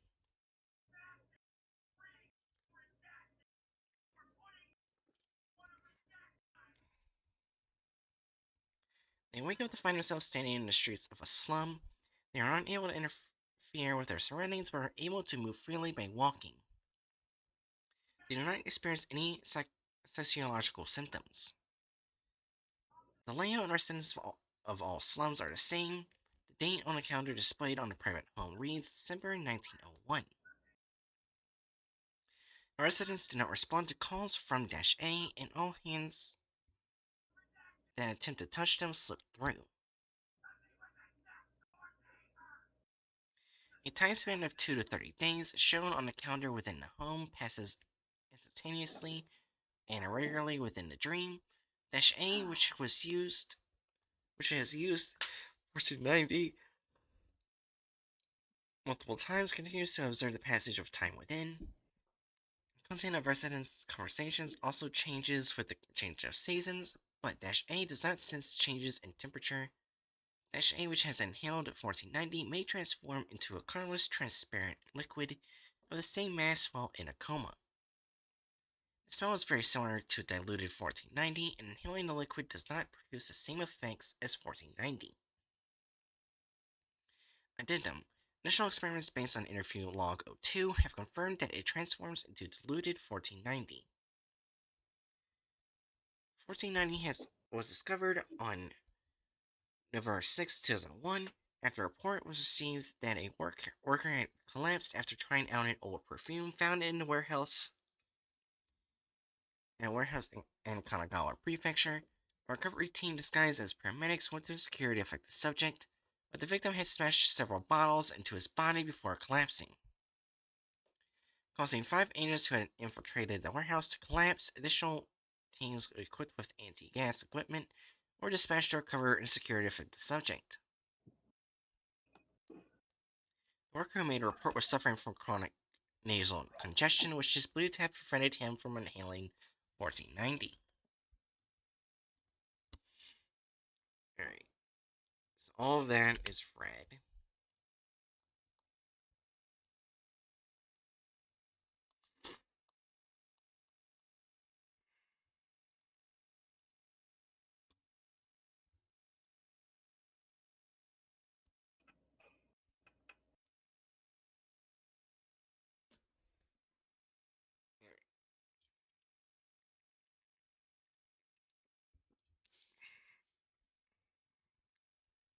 SCP-49JP Related Record 01.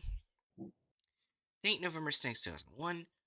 Subject 6 agents affected by 1490 while on a research mission. Summary of post-recovery interviews.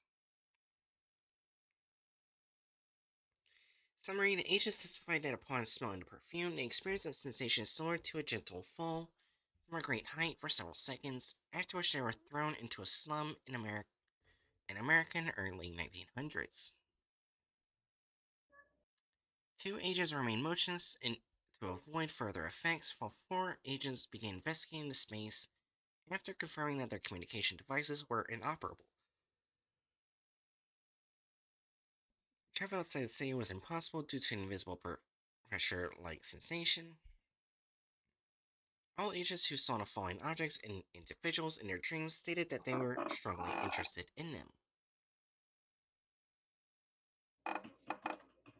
Two humanoid entities, likely a married couple lived in an apartment in a residential area with a business card bearing the name Mr. James Dillingham Young attached to the box. Although their relationship is extremely good, their living conditions are poorer compared to the time of the incident.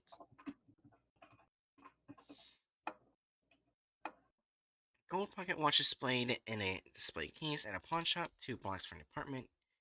A hair merchant with a shop near the apartment frequently grooms her golden hair, described as extremely beautiful. After approximately 30 minutes of perceived time, the seasons in the city suddenly change. A calendar displayed in a private home indicates that approximately 100 days have passed. A female humanoid entity begins working at a nearby restaurant. One agent who remained unconscious until the end overheard a conversation within the restaurant saying, "I'm here to repurchase something important for my husband." Addendum: later, when D-class personnel were subjected to an annihilation of 1490 under the same conditions, all testified to having a dream similar to the one outlined above.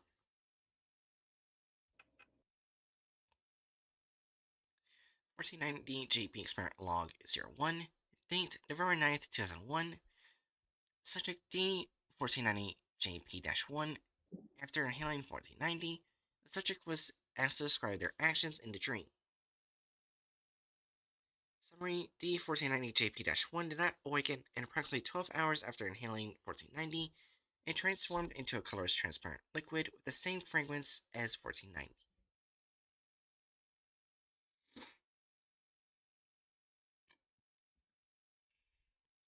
1490 Experiment Log 02. Date November 10th, 2001. Subjects 6 agents participating in an investigation mission, all volunteered to participate in the experiment. Summary: the agents testified that they were released into the city following the same procedures as in the first interview log. The season was spring to autumn, and estimated 200 days passed in the space of approximately 1 hour. Agents were particularly interested in remaining unchanged in the female humanoid. Continued to work at the restaurant, although dark circles were observed under both her eyes. Everyone testified that the pocket watch was not only kept on display in the storefront, but was occasionally polished by a shopkeeper, and that the golden hair was also regularly groomed. Based on this information, it's hypothesized that the dream world confirms the short story The Magic Send by O. Henry.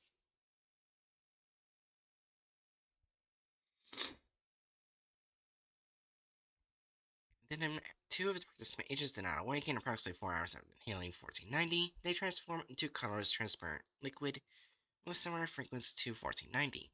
It should be noted that the 4 awakened agents showed little psychological distress.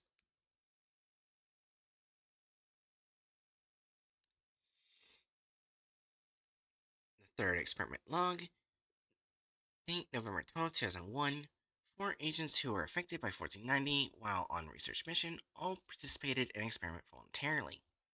They just testified that they were released into the city following the same procedures as in the first interview log. Approximately 8 years had passed in perceived time. The female humanoid continues to work, but has not yet saved up enough to purchase a gold watch. Her hair is long enough to be considered long, but in its condition has deteriorated significantly, likely due to her daily work. Then 3 of the participant agents did not wake up, and approximately 2 hours after inhaling 1490, it transformed into a colorless transparent liquid with a similar fragrance to 1490. Interview log 02, date November 15th, 2001, subject Agent Futamura, agent affected by 1490 while on research mission, inhaled 1490 that had been removed from the storage area on November 14th.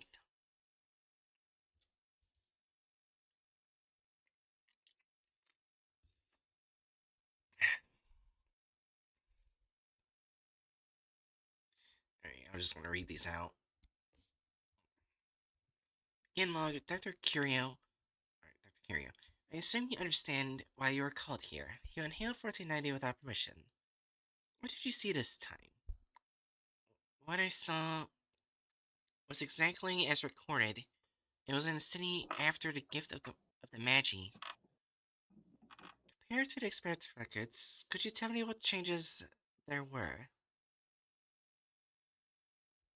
Time just passed. According to the calendar visible from the window of the house, roughly 80 years had passed, even though I only spent about half a day there. 80 years, huh?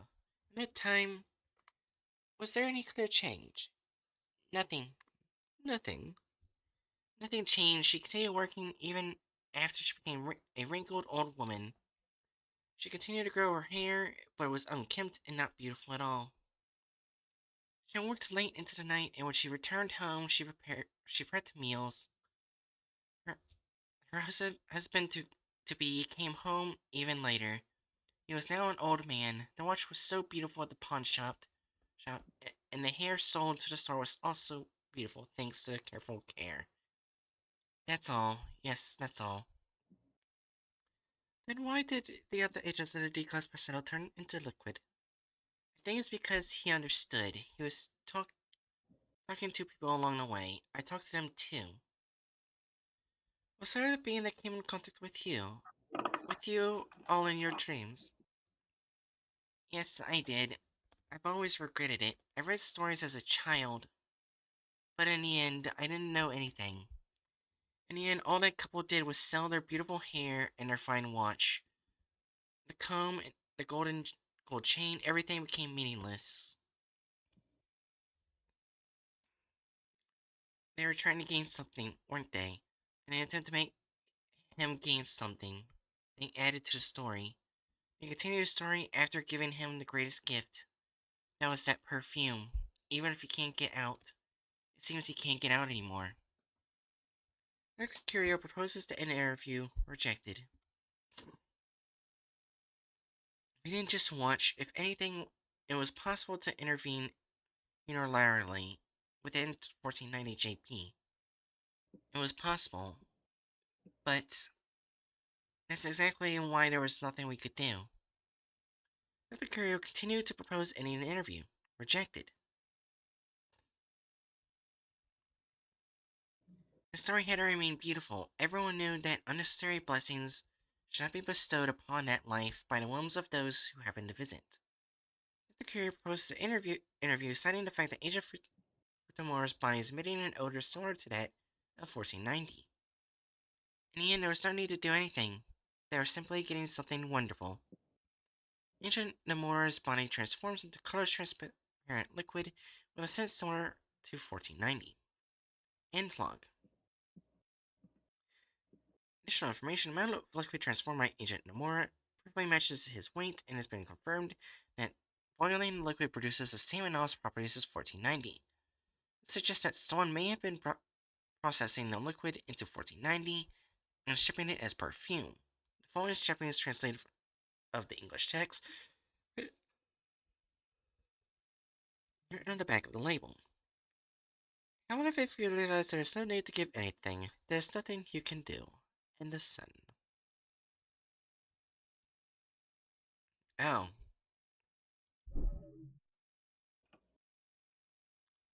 Well, time to spin the wheel to see what the next SCP is gonna be.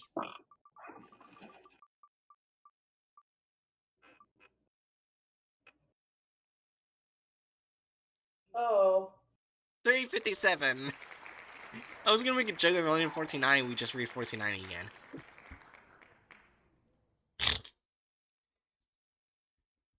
Hey, I mean, do we need to go for another one? Because so far it is confirmed that they're intentionally selling perfume that does eventually kill people. And then they use liquid of the dead people to make more perfume. Well, the fool's gift, I'm not surprised to how it turned out since its name sounded similar to. I forgot the name of the fairy tale, but basically, there was. I'm not sure if it was a demon or a djinn or something.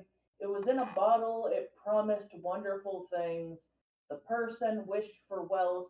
They got the wealth, but they lost their father and their family in the process, and they couldn't undo anything. And let's just say in the end, they died. Damn. The match rubbing girl sounded like the little match girl, which I think everyone knows that. Mm-hmm. So, seeing how we know Anderson's intentionally doing this, not just like it's just by accident the product does this. No, it's intended. He's purposely picking the worst fairy tales, isn't he? Yeah, from what we can tell. Uh,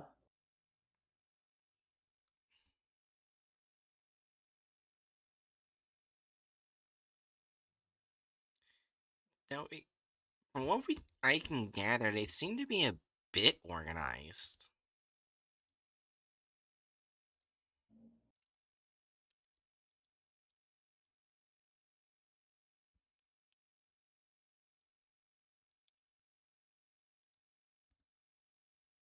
If you think about it, they're able to sell this shit out as well as make it and everything. What's your thoughts,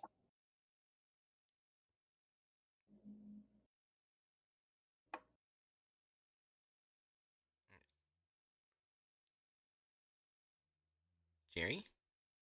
hmm? I did Discord cut me off or something? No, no. Remember, sometimes my brain sort of resets itself. No. I was asking, uh, where do you think we're gonna put it? Because I mean, it does kind of sound like it does have a structure Chaotic capable, evil. like chaotic evil. Oh, okay. Well, it's Anderson, someone who's purposely using the worst Yeah, outcome fairy tales, not the better ones, not the neutral ones, the ones with people dying. yeah, that's fair. And they're not doing it because of morals, they're not doing it because of laws or anything, they're doing it because they feel like it. That feels like chaotic evil, unless you disagree. Alright, you ready for the next one? Uh, This, sure. this is from the Chinese branch. Angry computer system nerd. Yeah.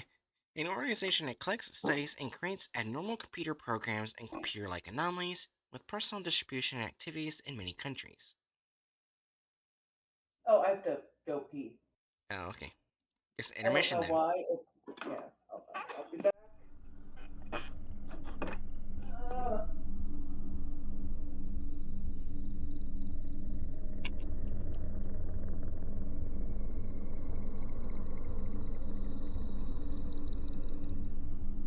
Yes! guess while I'm waiting, um, if there's anyone else watching it, it's not random person, go check out the Patreon. Give support for my channel because YouTube doesn't want to.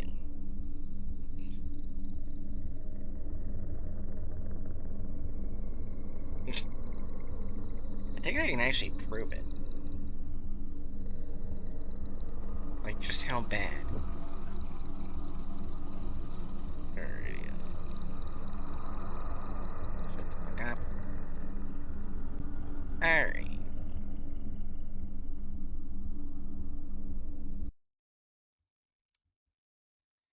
Alright. You see how all the content farm videos are being shown, right? Random person?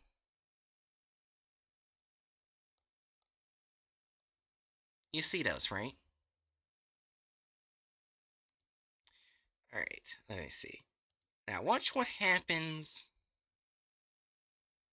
when I hit restricted mode. They're gone. All of them are gone. All gone.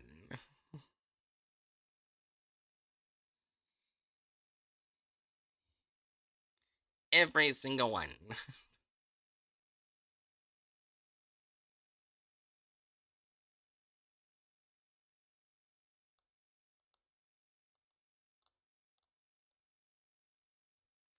So at this point, we can definitely see that YouTube likes to protect the content farms.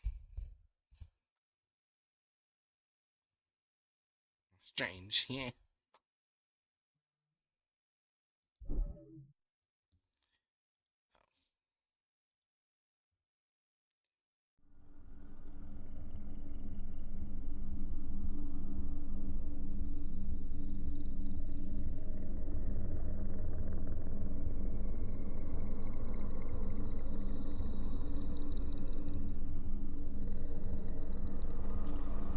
So yes,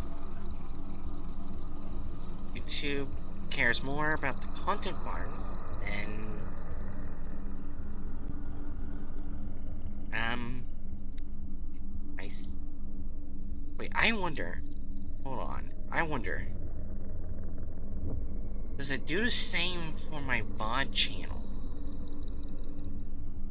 Does it do the same for the VOD one?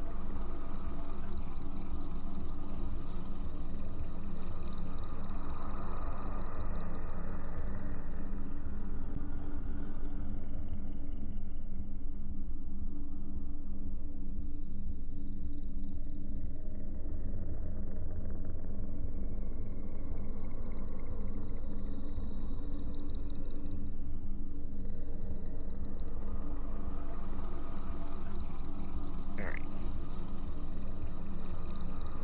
All right. All right. All right, random person. We're gonna see if restricted mode does the same for the VOD channel. You ready?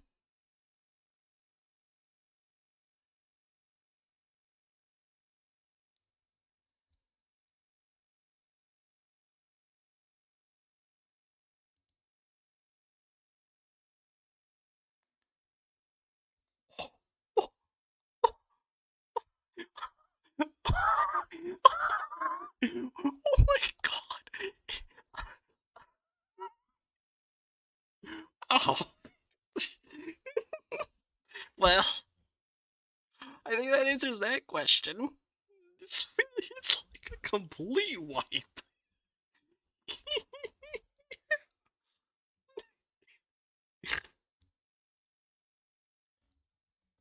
Oh my god. And no, there's some videos, it's just mainly of my dog. Unless restricted mode is not on. No, it's on.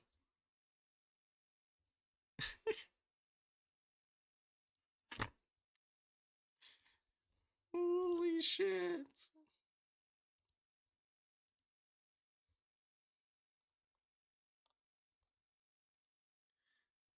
Oh, okay.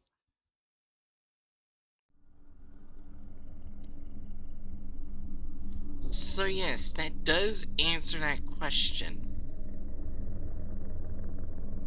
Do they support content farms? The answer is yes.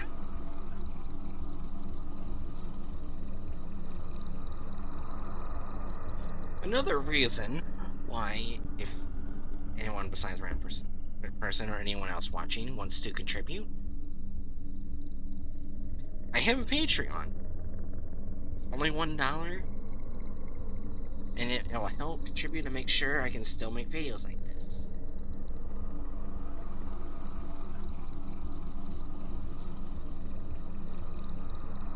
So yeah. Or you can go and subscribe to the channels, or or do a gift sub or whatnot, and all that other stuff. You can do that too.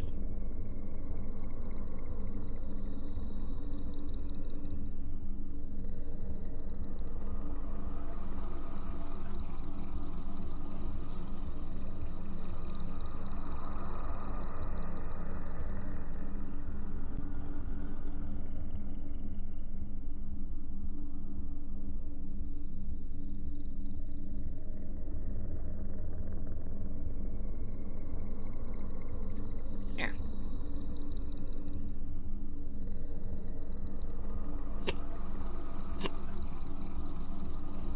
So, random person, we learned something very new about how YouTube views my content, haven't we?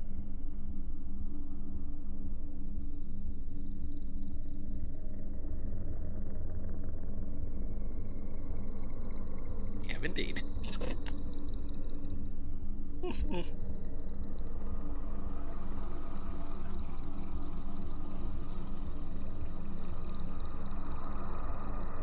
Rest assured, I shall remain. Yeah. The main thing that sucks, though, is that I want those content farm videos to be shown to more than just a small group of people, so people know about the farms.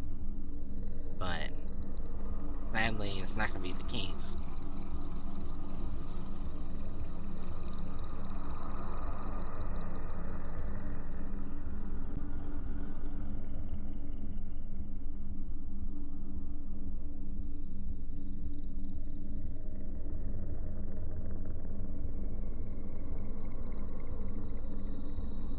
You know what? I want Jerry.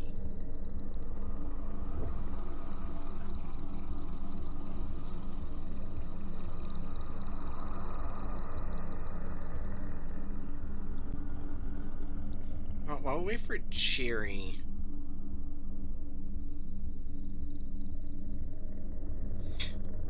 I'm gonna show you 3 shorts. Okay, random person?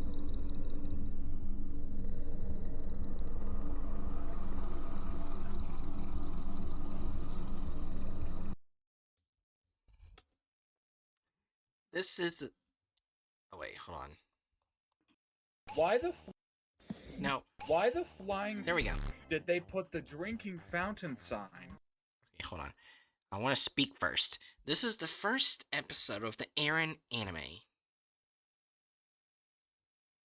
Why the flying did they put the drinking fountain sign to the side of the fountain and not above the fountain? This is the normal one. There's no anomalies here. Someone made this design choice, and I want that person fired. Why the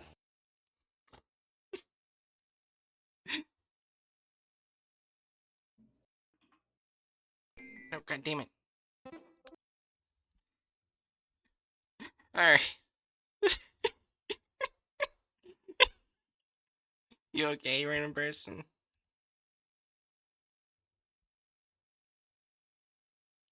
I want to know why Doorbell It's like, oh no. Like that.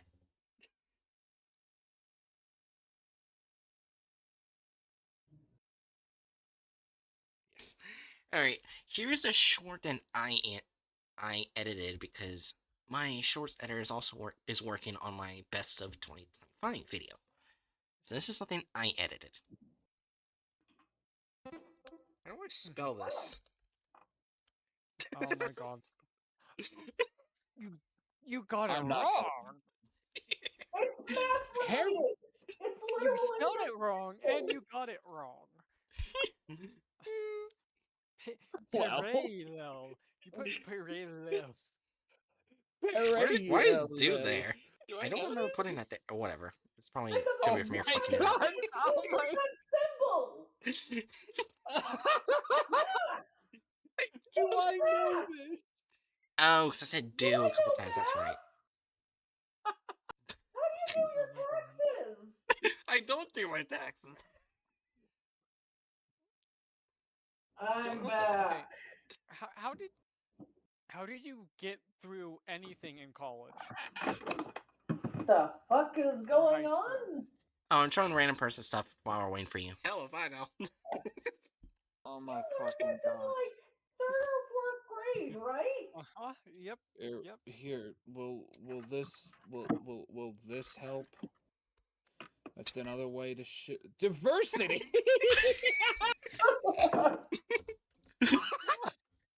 This is something I edited.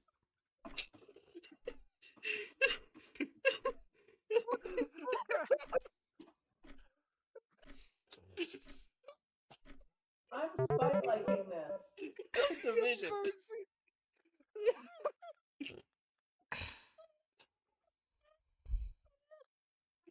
No random person. I truly could not think of that word. Alright. On to the second episode of the Aaron anime. Jerry, you've already seen the first one. I put in a group chat. This is the second episode. 3, 2, 1. Jesus Christ. God damn it. What, did he jump scare you? Look at what position. Oh, wait, Jesus Christ, wait. Oh my god, we're moving on. He's Elon Musk.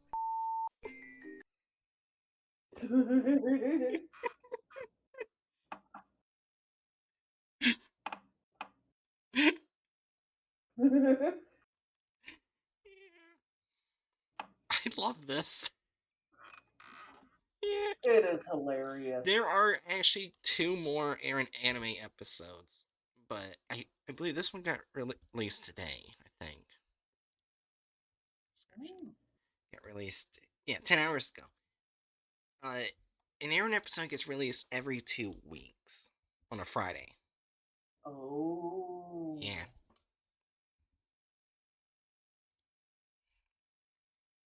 But yeah. That way I'll have enough time to commission more.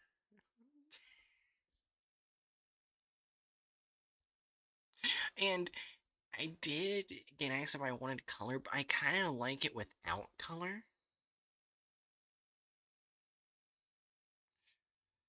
But that's just me.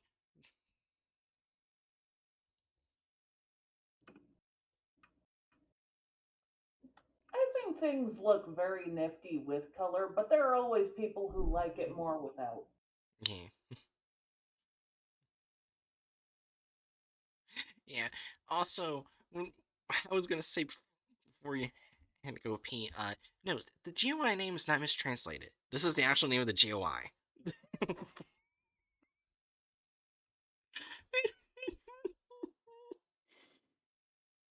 I return. Oh, hey, Hedge, you came just in time. Hooray for tax fraud. Uh, while Jerry had to go to the bathroom, so while we were waiting, I was showing, I was showing a random person, some things on my channel. I see. Also, I apparently found out restricted mode. I'm pretty sure everyone knows what restricted mode on YouTube is. It actually yeah. got worse for my channels. Cause Oh. I checked recently. I checked the main channel recently. All content farm videos are now restricted.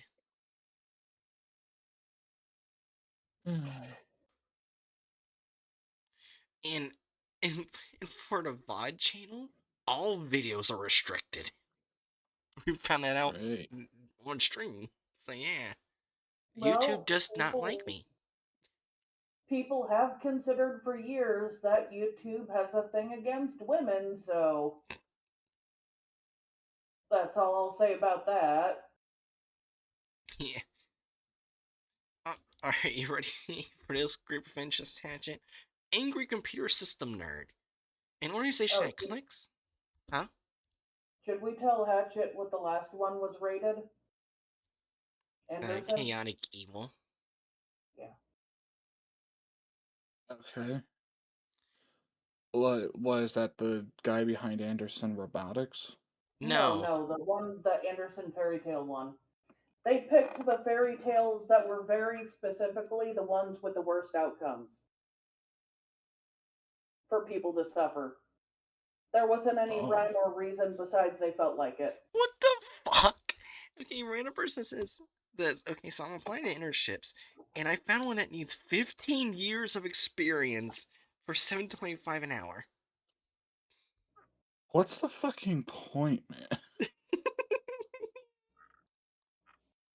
Sometimes there's half the time when they ask for that much experience, the experience they're asking for is longer than the program's been in existence.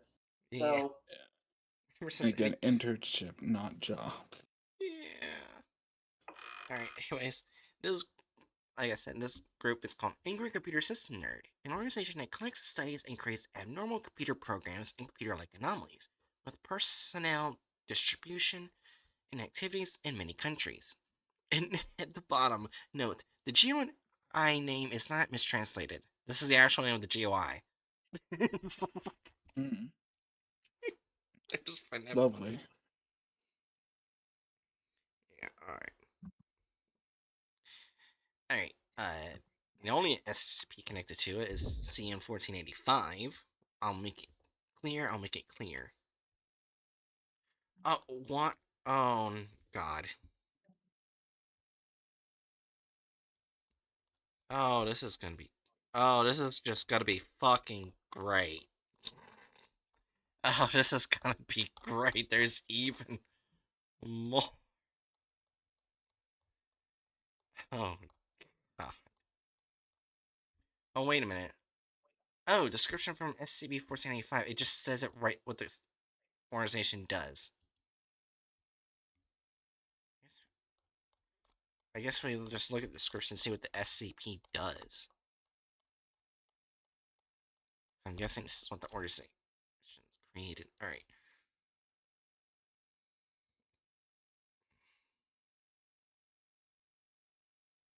Oh my god. Alright.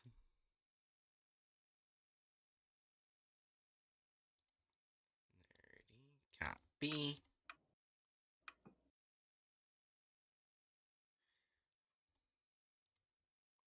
Paste. Notification from the Overseer Council. Oh boy. Document retrieval instructions. This document documents a series of related anomalous entities and phenomena. Document contains a series of methods for reality/casual manipulation that can be executed through rituals. The ritual synthesis/execution system Patagon 3-2-10 and Yerby 4-2-16 have been compiled all information on the MU ritual procedure, which plays a crucial role in controlling another anomalous item that could lead to a psi level physical anomaly scenario. This document is for senior personnel with the key only. Notification, retransmission, NTF, yada 0. Would be Yota. Yota. Oh boy. Remember correctly, I think Heimel is one of the, either Apollyon or Archon-like classes. Oh Mm. boy.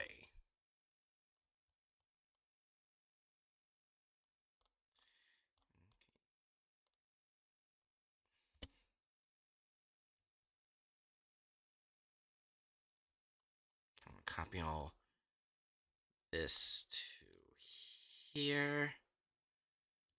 I get a good understanding of what this anomaly does. Because it looks like this group has made this anomaly.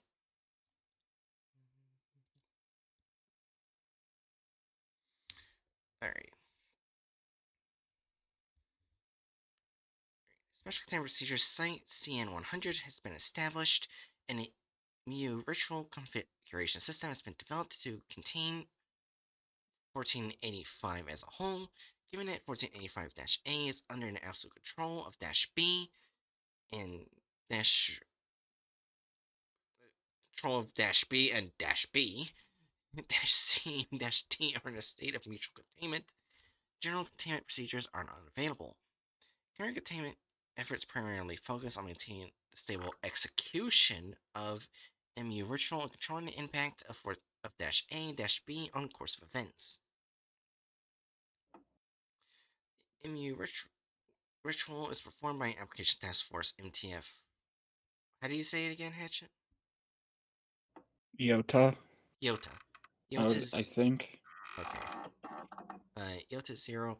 Please refer to Appendix 1485. That's the beta symbol, right? Uh, yeah, I believe so.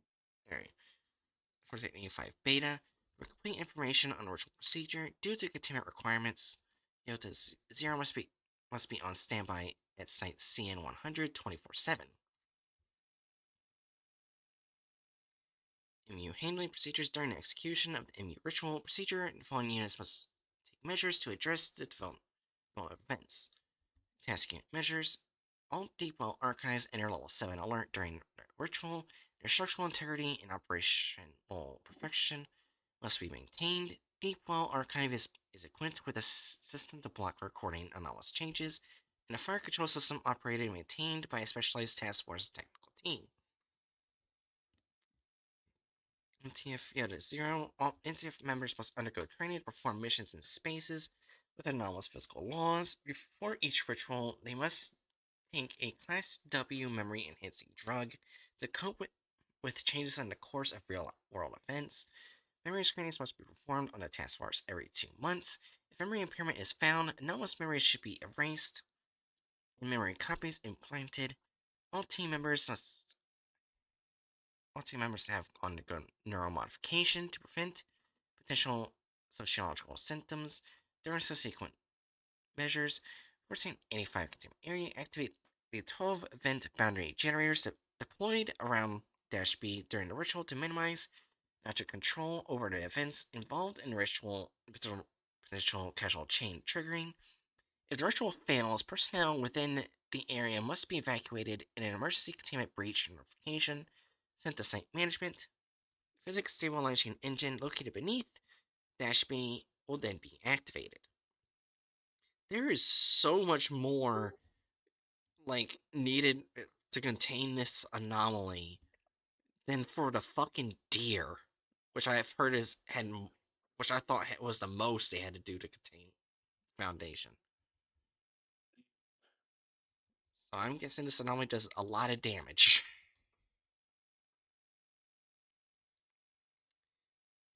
Site CN100 must communicate with MTF Yota 0 hourly during the ritual. Loss of communication or receiving an emergency notification from the containment area will be considered a containment breach. A continuous time slot will then be activated to isolate the site's space-time. Oh shit. Time from the outside world. Physics mechanism model and identical to the baseline reality will be implanted into a pre-prepared metaphysical model of the site to trigger the stabilization mechanism. 4-C. Simply re-establish context and perform another ritual dissipate. -C, if successful, Yota 0 should perform the ritual again. If it fails, all team members should be considered killed in action, and Yota 0 should be immediately reassembled and deployed. Damn. Fun. Ryza will review all documents in Foundation's official database. Any alterations suspected to be caused by 1485 should be automatically restored to normal. Ritual records and affected event logs will be stored in the Karma recursive system. Currently, 68% of Foundation network equipment terminals are equipped with automated neural scanners. Personnel who have access to above records experience memory alterations. The terminal must be immediately locked by MTF New 11 Deja Vu. Dispatched to handle the situation. If a spread occurs, the original records should be deleted. The incident handling department must track the movements of all events affected by -A. If an event is sufficient to trigger multiple causal chain nodes or create a chain reaction with other events, it must be relayed to the relevant departments for joint management. The gaslight protocol must be readily available for execution. The negligence protocol must be readily available for execution. Better alternatives are being sought.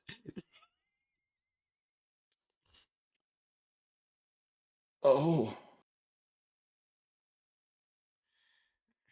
Technical items obtained through the Multiverse project will be used to enhance containment procedures, focusing on strengthening and stabilizing the properties of -B. The Multiverse Department's technical department will provide support if necessary. Monitoring reports of anomalous energy fields around -B must be submitted in the Mysticism Research Department and Analysis Department. Currently provided technical support includes an energy monitoring network consisting of an array of UR radiation waveform analyzers, one used to monitor anomalous energy radiation levels around 1485. An Oasis SHLUOL conditioning pool to deploy within the containment area to minimize the impact on containment caused by -B absorbing energy from personnel present.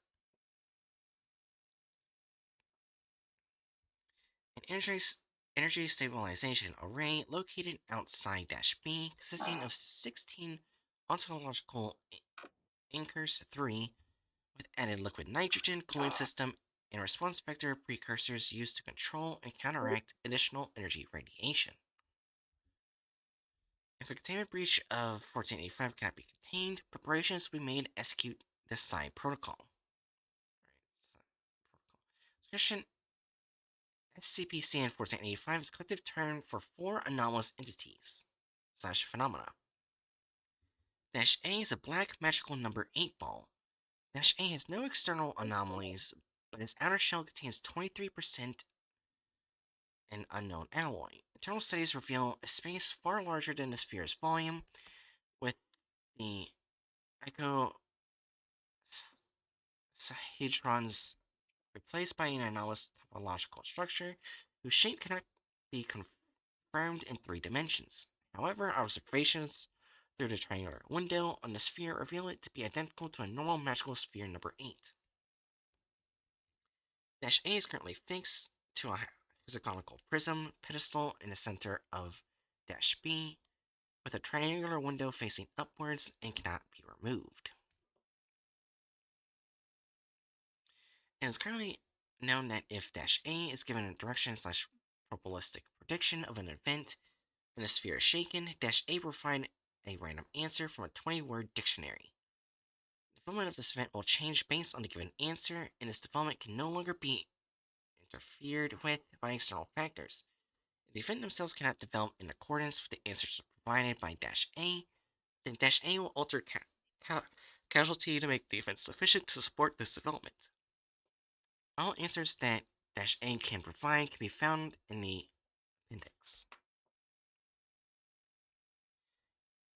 Yoda's Zero team members are using -B.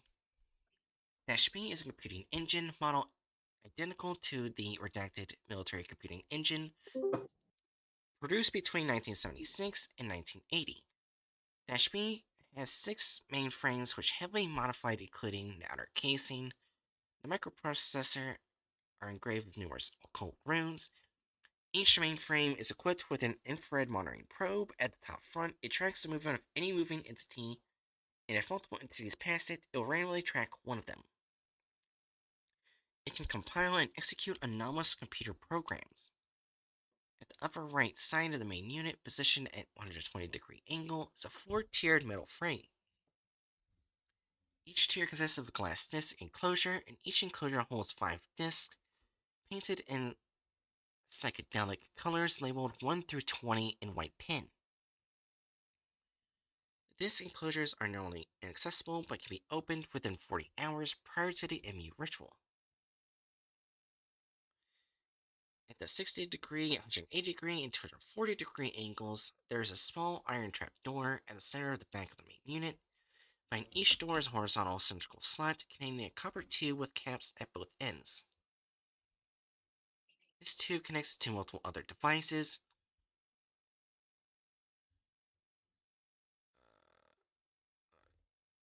via nanomaterial data cables. At the center of 1485B is a hexagonal prism pedestal made of chromium.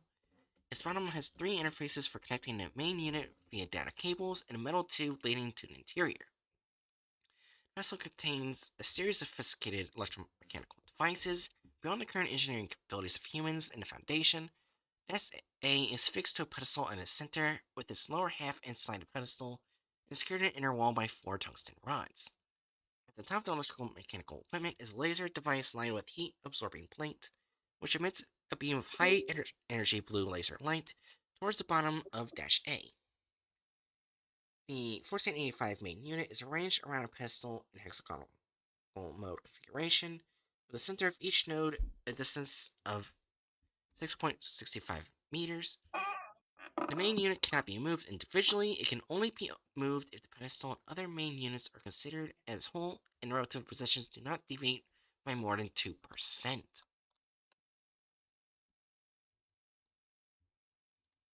There's so much terminology that I just don't fucking understand. Am I the only one? What happened? Kinda.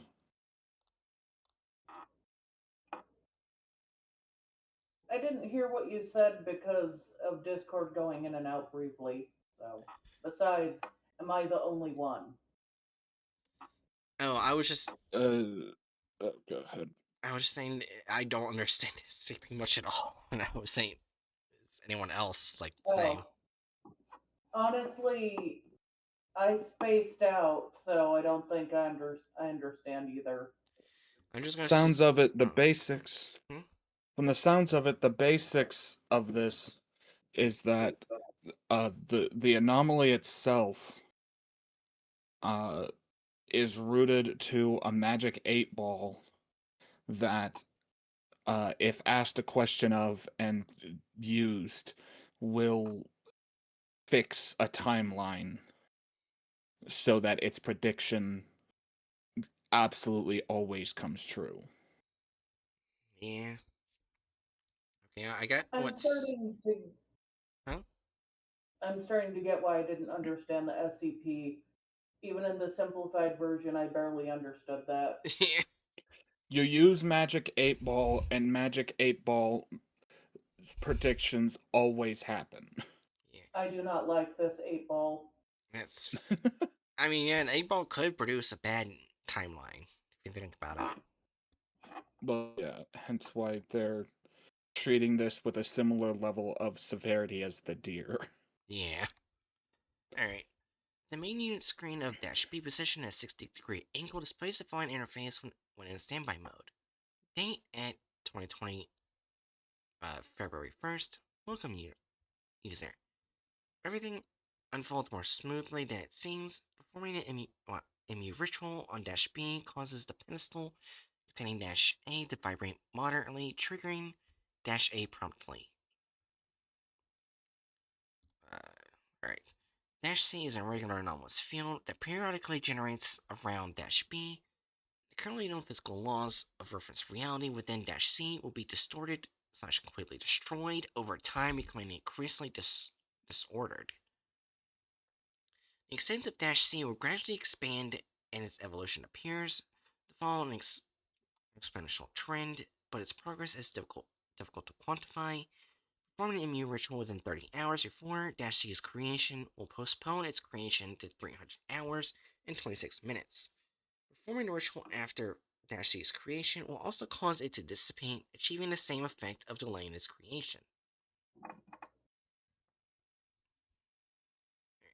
D is a DOS program named rdlaw.com that runs on all hosts of -B. It can cause -D to display the following interface on the screen by executing a series of anomalous codes. And thankfully, this is pretty much in English. In a way. Well, except for this part. I don't know what this part says.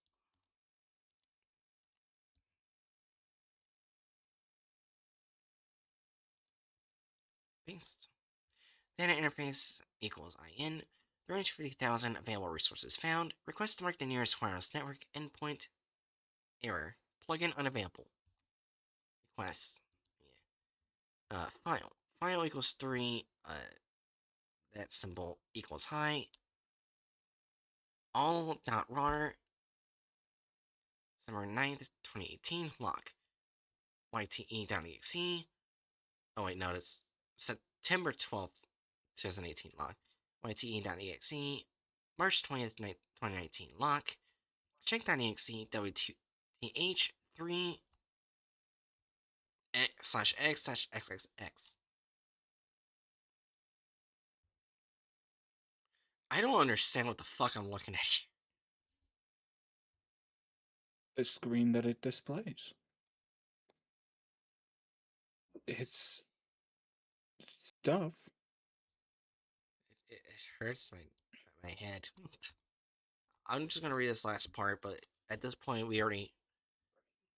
It's basically created by this group. We don't know that. Oh. Hmm. Oh wait, GOI 405. Yeah, the group thus far has not shown up, so we need to read to the point that we can actually see what the group's influence on this is. And thankfully, it just popped up. Alright. Yep, and your computer system nerd. Good. Alright. The etheric EV valve and interface exhibits periodic fluctuations over time, approximately every 5 hours and 10 minutes. Personal activity within the 1485 containment chamber and any alterations to the chamber cause varying degrees of change in the value. At the end of MU ritual, all etheric EV values rapidly increase to 1.0000, then drop back to the original values after the ritual concludes. Memory usage, demo usage, and operation usage values and interface increase by 0.0088 with each ritual. The meaning and method of the alteration of the alpha omega value are not yet clear, and its value has remained unchanged since the item's recovery. I don't even understand what the fuck I just read. Don't worry, I don't think we do either. Currently, -D Unless is Hatchet does. yeah. Currently, -D is the only autonomously executing anomalous programs within -B. Specific functions of all infinity all.rar and yze.exe in this interface are unknown. Appendix 1485 omega not omega alpha discovery. A-B are obtained during the Foundation raid on GOI 405's Angry Computer System Nerd Base in Redacted City. How the fuck you say that province? China on February 1st, 2020. No personnel from the organization were found during the raid. A and B were located within the base.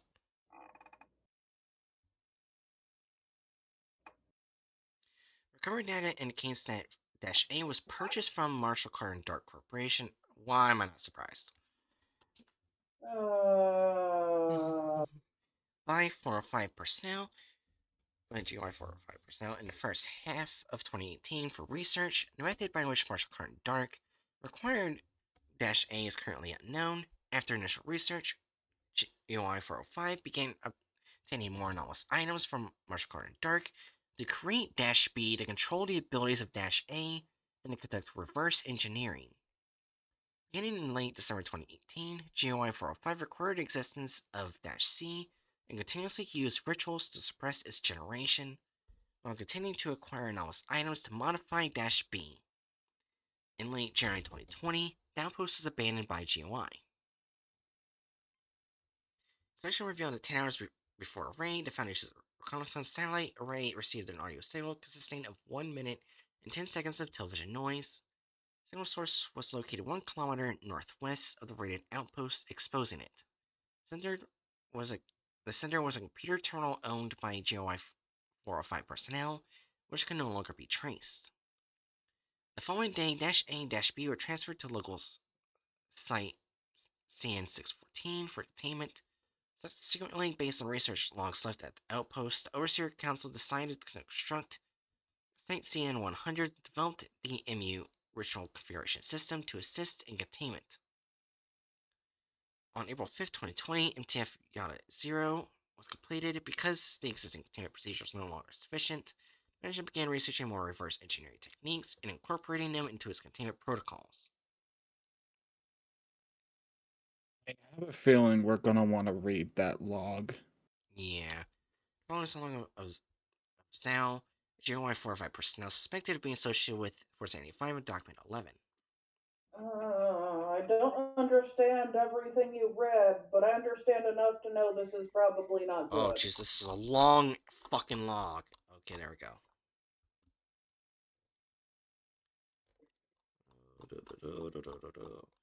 Okay, so technically it was created by Marshall, or I'm not sure if it was created by Marshall Cardark. Marshall Cardark had it at first. Let's put it at that. And then this group modified it.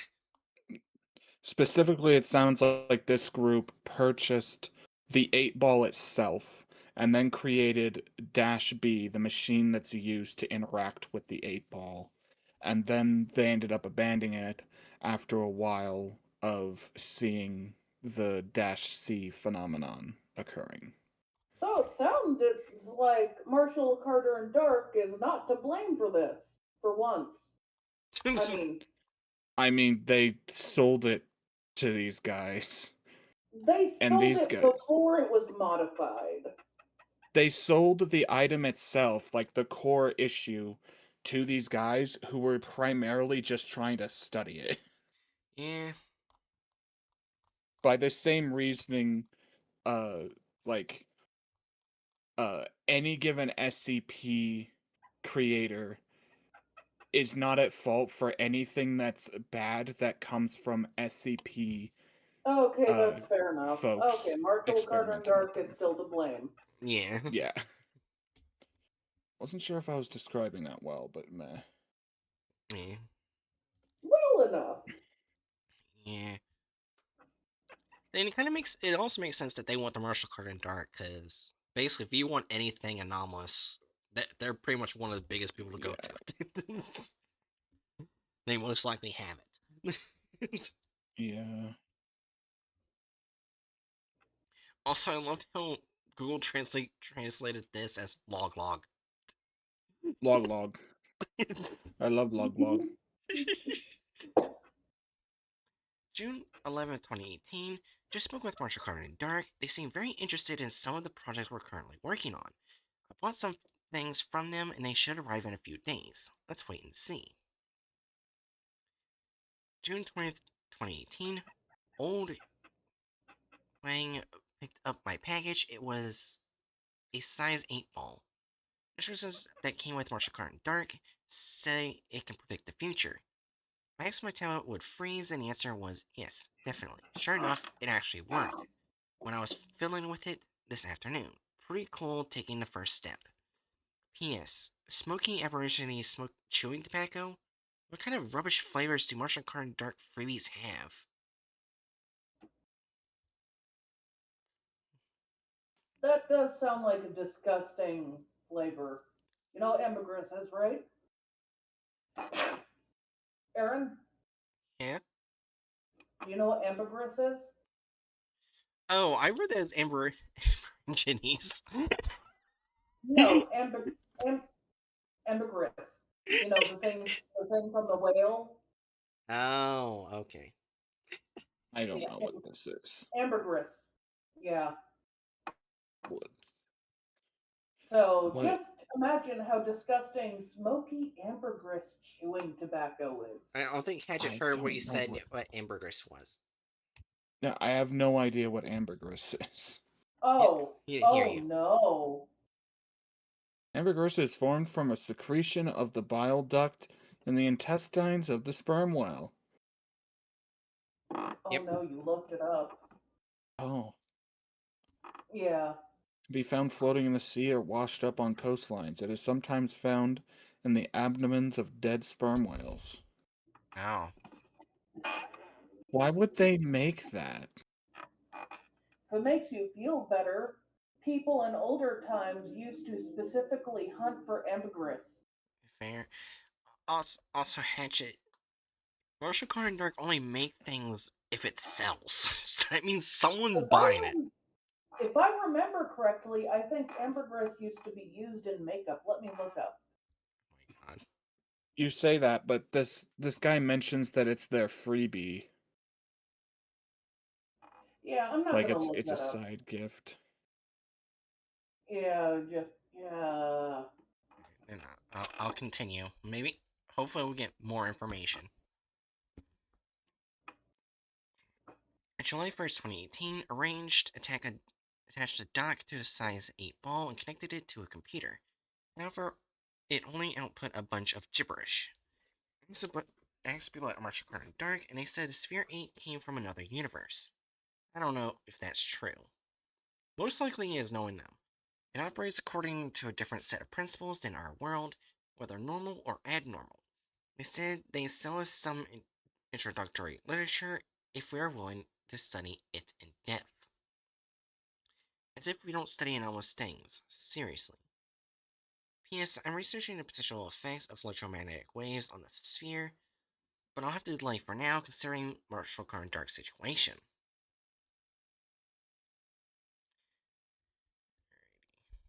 Uh,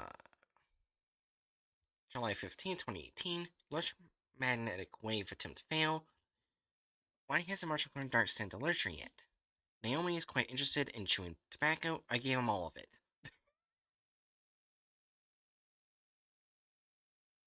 I Wait, guess what? it was made specifically for that guy. Yeah. Oh, this is gonna be interesting. July 17th, 2018. Oh, awesome. That's GOC data. And then, my goodness, the holy crap, GOC became the Ministry of Magic. Everywhere they talk about magic, spells, metaphysics, underworld wizards, you can even see them create Professor McGonagall's Patronus and godlike apparition. Ah, this is the kind of extraterrestrial chronicle I've been looking for. Okay, that's enough today. I'm going to die now.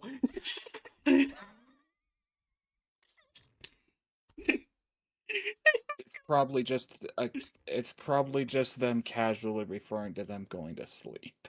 Yeah. Just I'm going to die now. Death is fun. July 2018. I still don't understand what the pile of literature is saying. Right now, it seems the only way we can trigger the life particle flow effect, I forgot the English abbreviation, mentioned there is through special runes and magic circles. Naomi studied art and design before, so I think he can handle it. Or if we can all emit life particles, then we need some kind of emission enhancement for channeling agent. Forgive my bluntness, but it's like sluggishly sucking someone's soul into a toilet and then sucking it out, then into a vacuum cleaner until it mixes with other random things, and then using that mixture as fuel for a hover car. Huh? What? Can you repeat that? Okay. Forgive my bluntness, but it's like sluggishly sucking someone's soul into a toilet, then sucking it out, then into a vacuum cleaner until it mixes with other random things, and then using that mixture as fuel for a hover car. I still don't understand that line. Am I stupid? No, Then what's it mean? Why don't I understand what the heck that was? I don't know either, Jerry. Do you understand it? Uh, Let's just continue. Right. Unfortunately, we don't have that. In the name of the grass, I don't know if this would even work in our universe. Is Google Translate messing something up? Maybe, I don't know. Probably not, honestly. Yeah. Hitchhiker's Guide to the Galaxy's analogy is good because I didn't understand a movie adaptation of that book either. Wait, was that from the book? That's probably what it was. P.S. Life particles are called Eve. Got it. Seriously, quantum mechanics.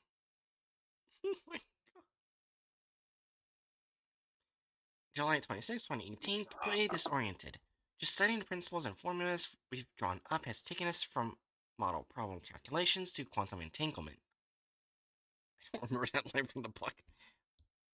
I haven't read it, so I can't tell you anything. Granted, it is a book. Yeah. Clearly, behind these theorems lies a vast otherworldly system, but forget about figuring it out. Even eating bread can be linked to life energy. P.S. A guy named Bozhang came from elsewhere today. I'll try and get him on the project. August 12th, 2018. Some progress today. Naomi and Uncle Long tried engraving some runes from the computer science section on the computer connected to Ball 8. They looked at the complex shapes, but we still need to plate the engravings with silver. It took most of the day, and output didn't change much, but surprisingly, the output data seemed more regular. Even if we couldn't pinpoint the exact pattern, I wonder if computers now have a spiritual mode. If they do, then we've made it sentient. Seems there was no side effect called backfire for a group of people still working on runes. This is an information overload for the literature. Let's see if we can get more stuff. August 18th, 2018. The top half of the first page of the log was hastily crossed out. We've now got a more advanced mainframe. An old one from the 70s is compatible with some abnormal programs and instructions. We only have one right now, but the other 5 will be ready later. I also added an old IBM computer that can execute abnormal programming instructions.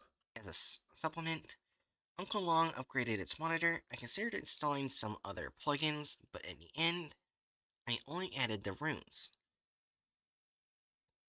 I used the all-seeing eye rune plated with gold mixed with pepper powder and pine needle powder.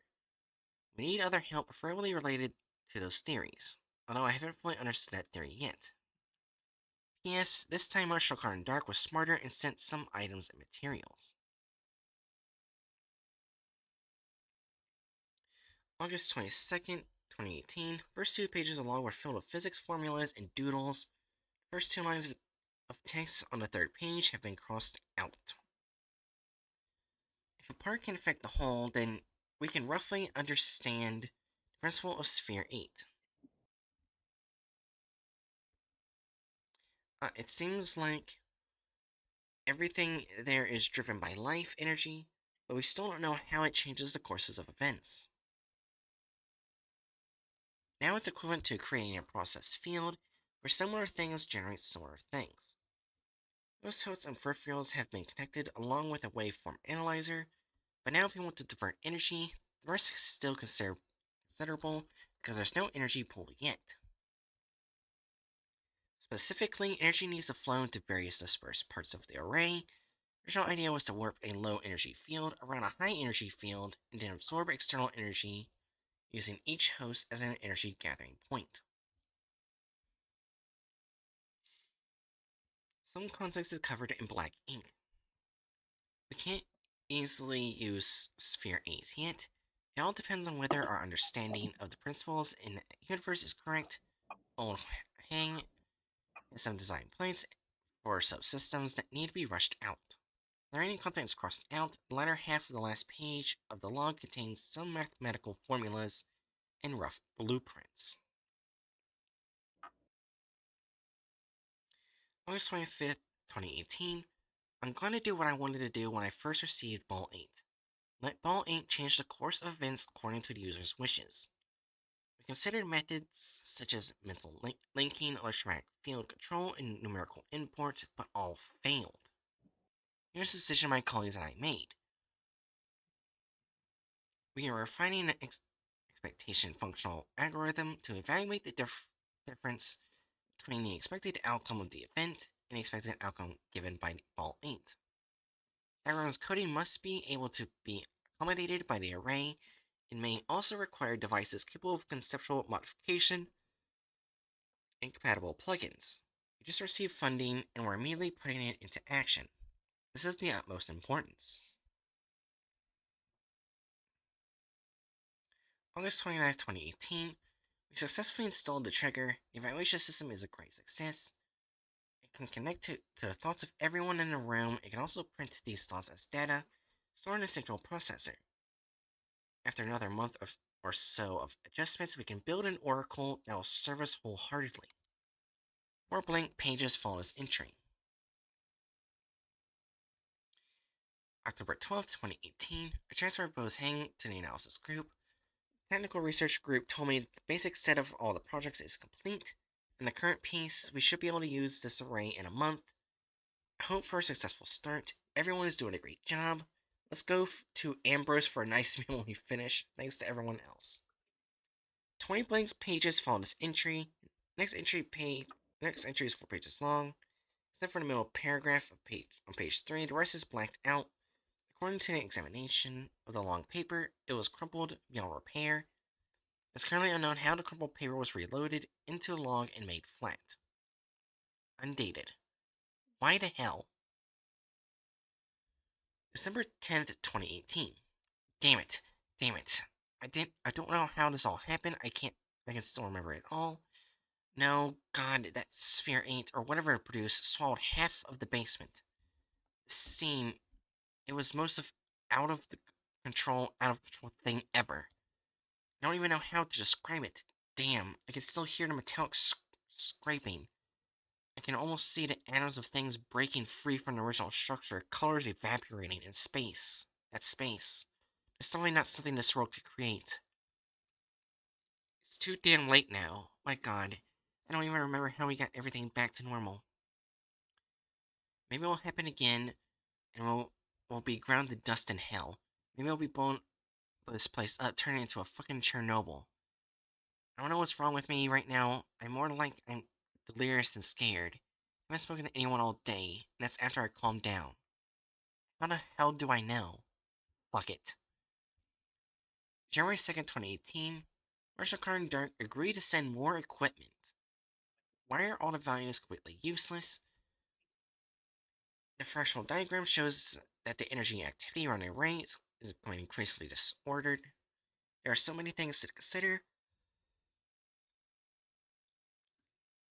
I want to rest. You can't just leave me like this. Why can't that symbol value be used?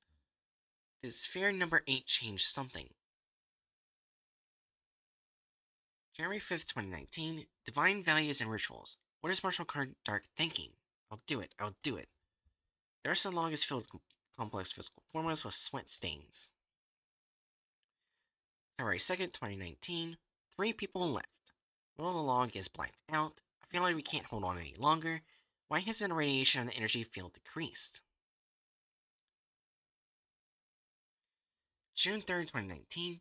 I don't know how many rituals and studies we've done. I'm afraid I'll go crazy. This afternoon around 3 p.m., the array generated an energy field that we couldn't control. We escaped, and the stairs below twisted into triangular prisms. Naomi and the response team descended the elevator shaft with scanners. I'm scared. Have a good night, Rando. Yeah, good night, Rando. Good night, random person. Next page of the log is torn out, followed by 5 blank pages, then 20 pages filled with various geometric runes, diagrams, formulas, and drawings, then 2 blank pages. August 1st, 2019, Marshall and Karndark refuses to take responsibility for problems here, meaning they won't give us any damn help. Did you not really expect that? That's kind of typical for them. Establish a Remember, they're naive. Be gentle. Establish a situation, we had to buy their stuff back at full price. They also cut off our document supply. What are these bastards thinking? Fuck you, you profiters. August That's 5th. what they are. They're profiters. Why are you shocked? Right.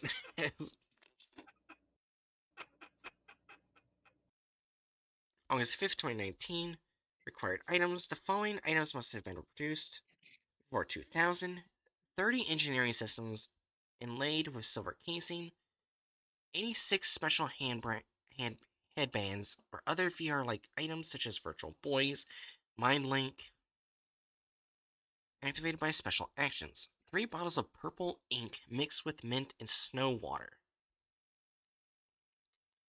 2 energy converters and 2 particle generators. I don't know the specific conditions. I'll listen Marshall Carndart first. Several commercial microprocessors. P.S. I don't know if others secretly hate me, but I'm not lying. I just want to escape someday and not have to think about all the burdens anymore. My head is killing me. Only writing out makes me feel a little better. Screw that sacred bullshit. God, I just don't want to die. At least not in a bunch of hallucinatory stuff like I'm having a high. September 10th, 2019. What is September 10th? Yeah. Damn, Marshall Dark only treat us like they're long-term customers. No shit. Yeah. That's how this works. Right. Where are they shocked? That's like going to a grocery store and cursing at them for only selling groceries. Or like going to a clothes store and swearing at them for not selling candy. Yeah. September 11th, 2019. I wish you were devoured alive. I kind of wish that too, man. I wish I was devoured alive. September 25th, 2019. Very strange. The energy radiation seemed to decrease after adding the holy relic. Let's keep going. Think Uncle Long's idea. I still don't understand why we had to let 8 Ball 8 handle 3 things at once. As for Marshall and Dark, screw them. September 30th, 2019. I locked the first 2 analysis frameworks. I just checked the raw data for those 2 and found that the code had been changed to a different programming language and turned blue. 8 Ball did something else. I took over the development of the new framework just to be alone and avoid facing other people's opinions. January 1st, 2020. First 3 lines of the log have been crossed out. Really, I don't know what I'm supposed to do. All the work in the teams is a mess right now, and no colleagues from other places have contacted us. I don't understand whether we're researching the computer programs or magic anymore. Anyway, everyone probably doesn't remember when the last project was started. Now I feel like I've lost interest in everything, like I'm floating in a vacuum every day. I don't know how many things 8 Ball has changed or controlled, and none of them were out of our own volition. We've already used up most of our funds, and we still have to be wary of the energy field unexpectedly killing us. I don't know if it's 8 Ball or Marshall and Dark that's going to squeeze us dry. Only time can tell. Alright. At least I feel like I understand this SCP more. Yeah. 5 blank pages followed this entry, then 1 page was torn out. January 27, 2020. Top of the first page of the entry is filled with hastily written physics formulas, and the main text is covered with self-created shorthand symbols. Fuck. A surge in morphoradiation, energy peak. Don't even think about why the resonator just can't boost this damn divine value. My god. 2 lines crossed out. This damn machine still won't work. Symbol value, divine value, processing are basically useless. Etheric and consecrate are just stuck there. What the hell can those Marshall Dark idiots do besides bringing this thing from another world? 1 line is blank. Okay, according to the literature, we only need to build a neural network and the host to control a system to absorb life energy from the environment. Most importantly, this network needs to maintain autonomous operation. Rituals are catalysts and have incredible sensing and fine-tuning capabilities. We don't have that kind of damn hardware technology yet. Aside from the unreadable handwriting, Let's call it the last straw. Marshall Dark is full of bastards. I never studied the documents they gave me, and I doubt they'd understand what the scribbling is. Now we're probably the only ones taking the blame. Shaw. The hell are we doing?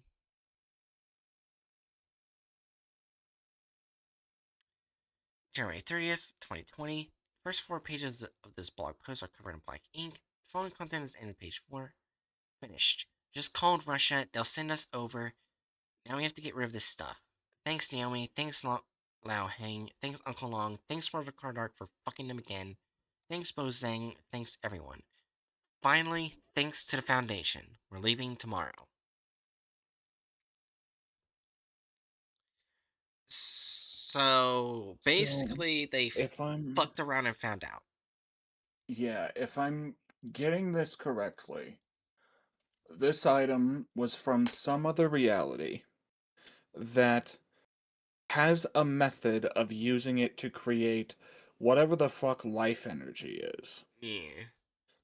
They tried to replicate that here without the technology necessary to do so from the other world, and as such, shit went fucko. Yeah. And of course, Marshall and Carter is not gonna give a shit. They're not Oh gonna yeah, be no, harmed at all. they already got their money. It's hilarious they even tried to blame Marshall, Carter, and Dark. They get what they bought. Yeah.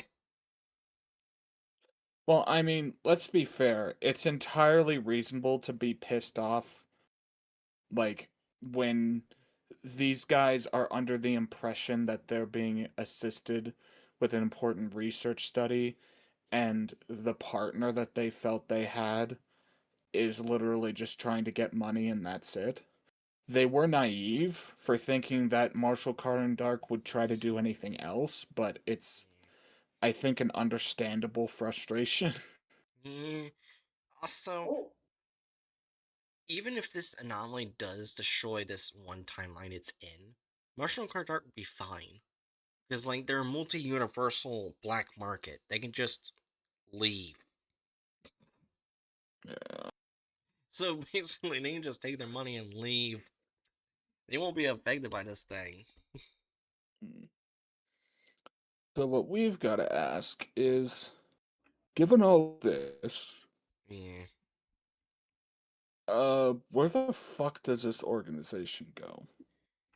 From the sounds of it, the organization as a whole was largely leaving this particular branch to rot and die, Yeah.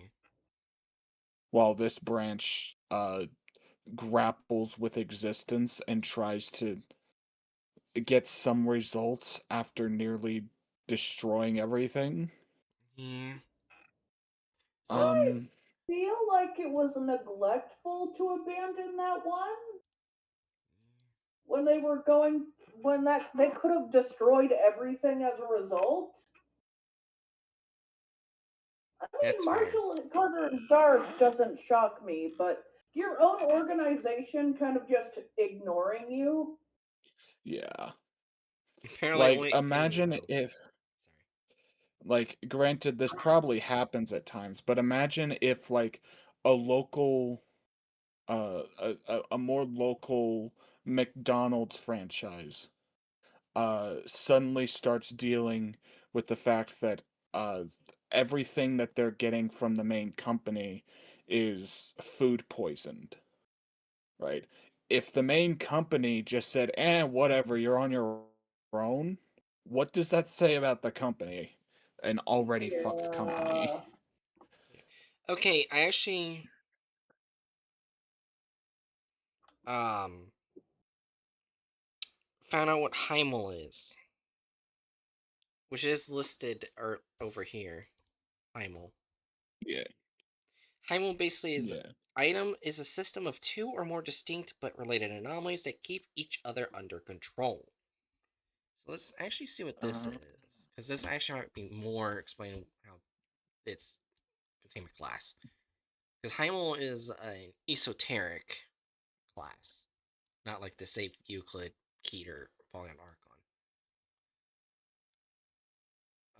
Containment classification classified. secondary is Heimel. So it's actually unknown what the other classification is. But I'm assuming more than likely Archon or Apollyon. Kinda Mm. I'm kinda leaning more to Apollyon because the Foundation is kinda going in trying to stop it.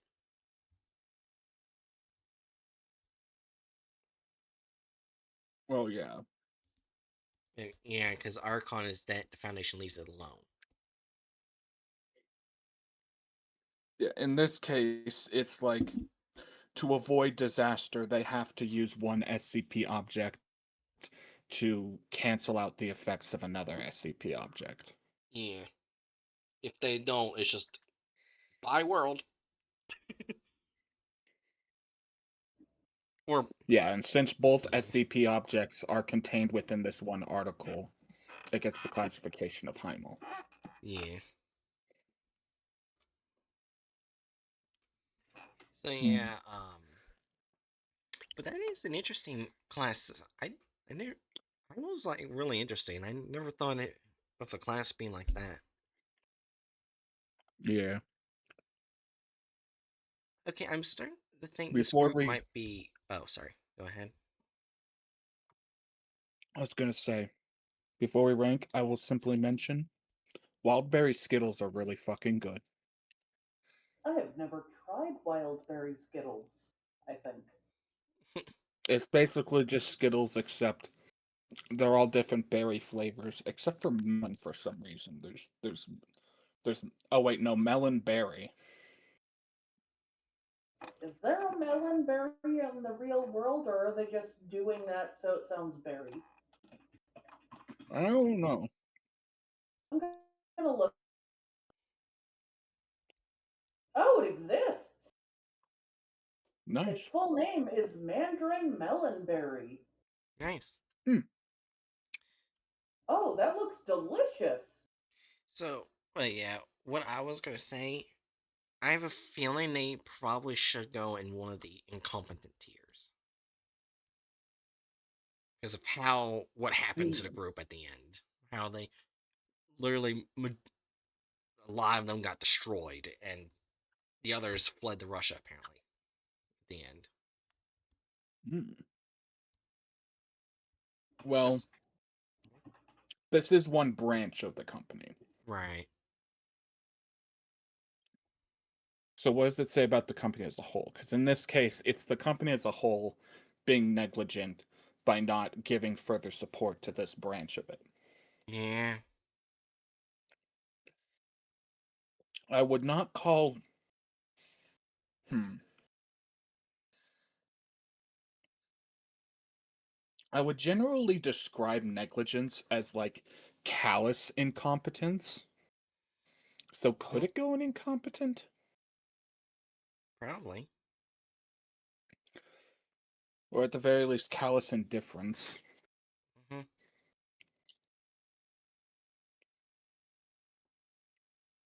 Hmm. The Mandarin Melonberry is described as having a sweet cantaloupe melon flavor. Hmm. Eh, yeah. So Well, we can forget about putting them in good, obviously. yeah.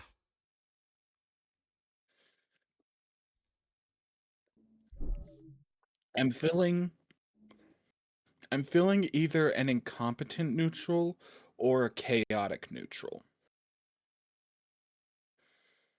Just depends on where we want to put them, given like we don't know that the organization as a whole is incompetent. And like as a singular branch, this one group, even though like they obviously were way in over their head, they still made something pretty significant. Like Yeah. they made an entire computer system that was interacting with the 8 ball. And you can basically either destroy, reconstruct, or do whatever the fuck with the world it wants. Yeah.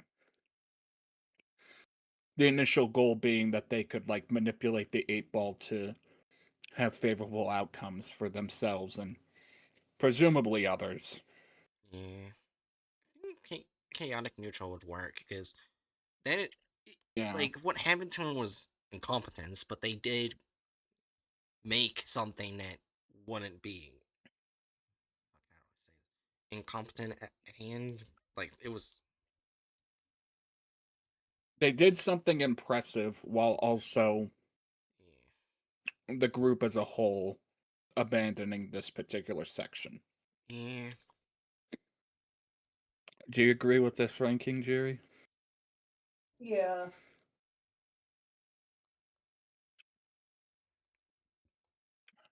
By the way, Aaron, how long do we have to stream for you on your end? Oh, I'm basically. I think that's probably gonna What? be the last one. Okay. Oh, okay. Okay, I remember Because not putting Anarchist on because I couldn't find much information, even in the document. Unknown but hostile foundation. That could be literally majority of the SCP groups in the SCP universe. Well, it sounds like if you did put it on the list, it'd just end up going and not enough info. Yeah. So, yeah, the next one for next week is the Anomalous Equal Rights Parliament. Hmm. Unknown but presumed to be an organization it would be dedicated to the equal really rights of bad. anomalous. That sounds rather good. Let's hope that it's not a parliament in the same way that we have a lot of different parliaments throughout history that were extremely corrupt and fucky. And maybe I would not be surprised if mention of the serpent's hand is in the SCPs connected to it. Yeah. Yeah. Anyways, I'm putting it soon on. I have to go to the bathrooms. I'll be right back. You guys No chat way. about whatever.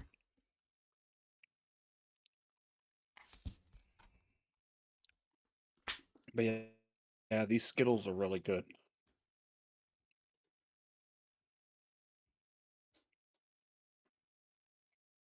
Oh, gods.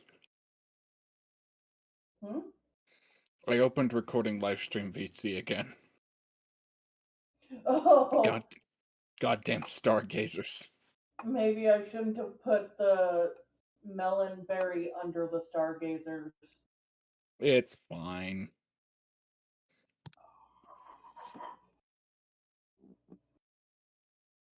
Also, I realized at some point that being Avatar would mean the stargazers could fly, and that horrifies me. Oh no. Uh-uh. Good night. Uh.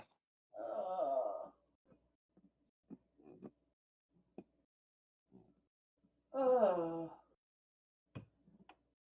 Yep, just imagine those stargazer faces flying while staring at you with those faces. Mm.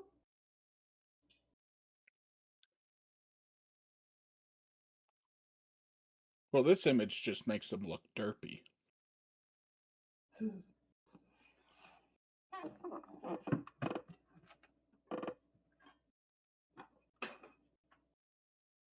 Looks like they're cockeyed.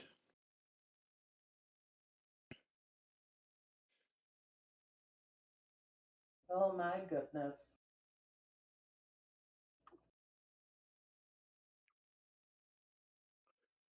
But yeah, these fuckers are pretty damn high up there on the list of ugliest fish in the world.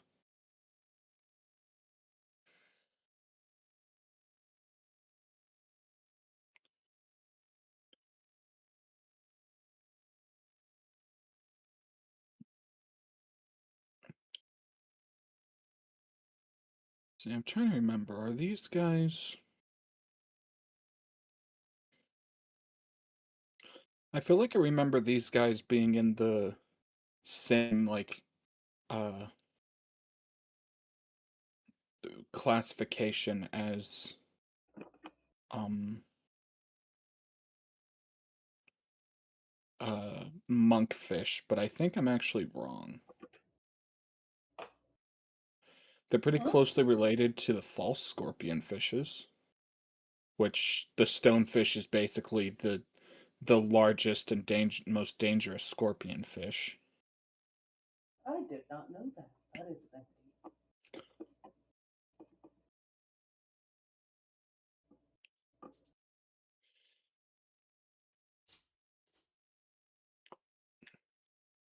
They're in an order with sand lance,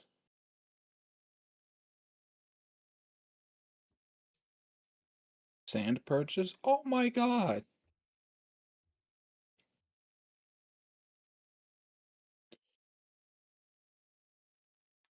Look at this goofy little dude.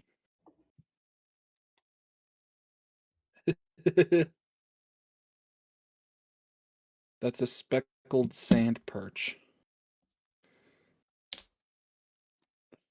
This guy's in the same order as stargazers. But it looks so cute. It looks He's like it just can even walk with its front and bottom fins. I he's a goofy love little that. guy. So Holy Mongolian cute. sweat.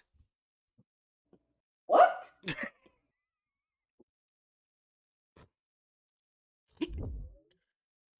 Here. What the What? fuck? What? I go on the Twitch page, like, to go to raid someone, and I see up in the top left corner, I see following Browns and Roblox. I see. What's Roblox doing here? Oh, it's just a category for Roblox. Twitch is advertising Roblox. No, thank you. Not Roblox. No, not with their history. No. Wait a fucking second. No. Yeah. Stargazers are in the same order as wrasses and parrotfishes. Really? Yeah. They're all in the Labridae. Not Labridae. Labroidae. Not that. Fucking labridiforms. That's the order they're in.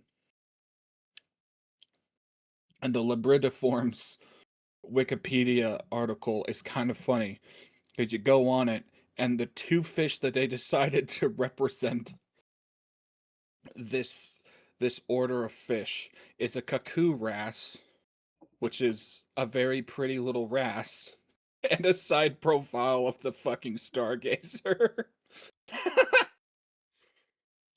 Okay, I found my person I want to raid.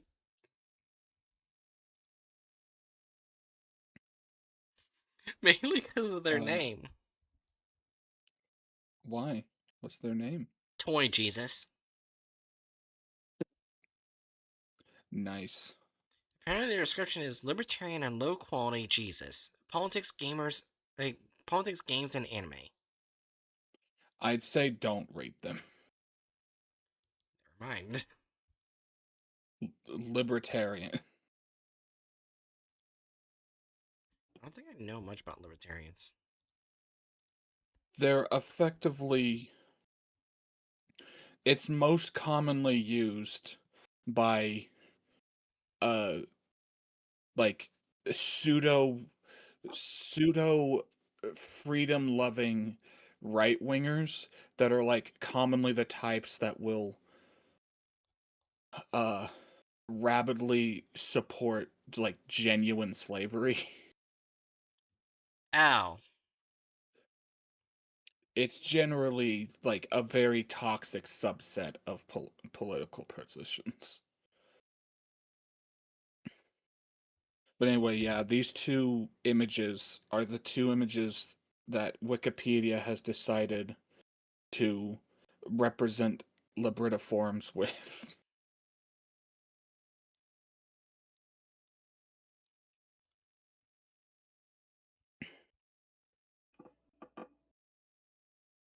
It's like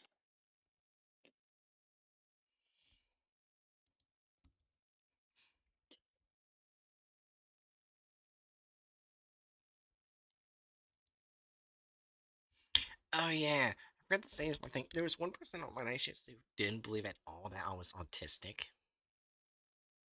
Wait, what? They didn't believe I had the signs of it. What the fuck does yes. that mean? They're not. Random people can't decide if you do or don't have it. Yeah, and then he just occasionally brings up one at SCP thing, and I annoyingly, because of how unbusy we were just sitting around really doing nothing but being paid for it. I spent the next 4.5 hours discussing SCP lore, and then he went, "Okay, you're more autistic than I thought you were." Hmm. Like I was nonstop, and didn't even realize the time. I re- I realized that's a problem I tend to have at times when I get really into a subject. I just don't stop. Yeah. Not sure if I've done that here. Have I? Probably. I don't think Let's anyone see. cares. Let's see. Godzilla, Skylanders. Need I go on? Oh my god.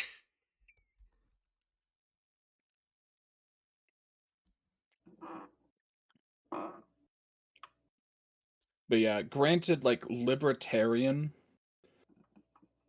is kind of a rather uh vague word in and of itself, but the most common flavors of libertarianism, especially here in the States, are like very toxic. Yeah. Cheery, do you have your last words for string? Before that, I will say today at work, one of my older coworkers, I found out as a, not like older than me coworkers, I'm saying worked there longer coworkers, Mm-hmm. is moving to a different country. Oh. Uh, Uh, Oh. F. I just saw the bottom thing that I just got alert from Twitch. Yeah, Roblox definitely gave Twitch a bunch of money. uh, Of course. Bottle sticks. Because it says, watch non-stop Roblox action on Twitch and earn exclusive rewards. Twitch, you sell out. It's a company owned by Bezos. It was always a sellout. Yeah. Yeah. Say, wait, Okay then. I was looking at that mainly. Did Jerry do their last words or? No, I rambled before I was gonna do it. Ah. I'll do it now. My last words are, I'm hungry.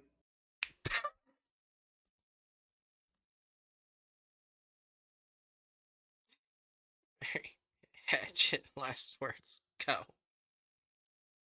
The Pacific Stargazer looks like a fish version of a particular Wojak meme. Oh my god. Ah!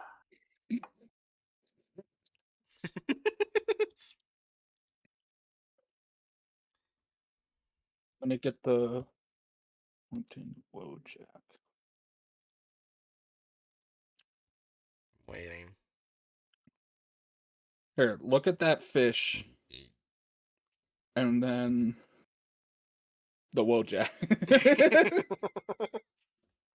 Yeah. Oh. Anyways. Anyways, Danger Noddles.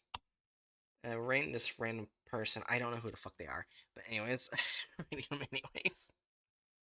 Tomorrow I'll be, instead of doing at Pokemon XD Gales of Darkness, I'll actually be playing a bunch of indie horror games on my own. But one of the indie horror games I found is actually a recent game made by the same creator as Hungry Lamu. I'm pretty sure Jerry knows what I'm talking about.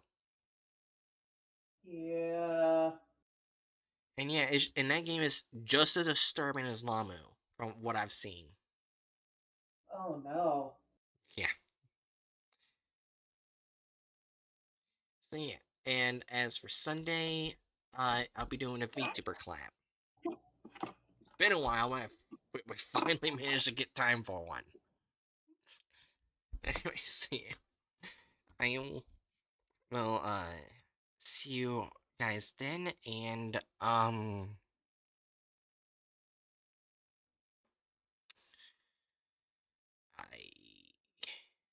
don't even know what to fucking say. Just bye.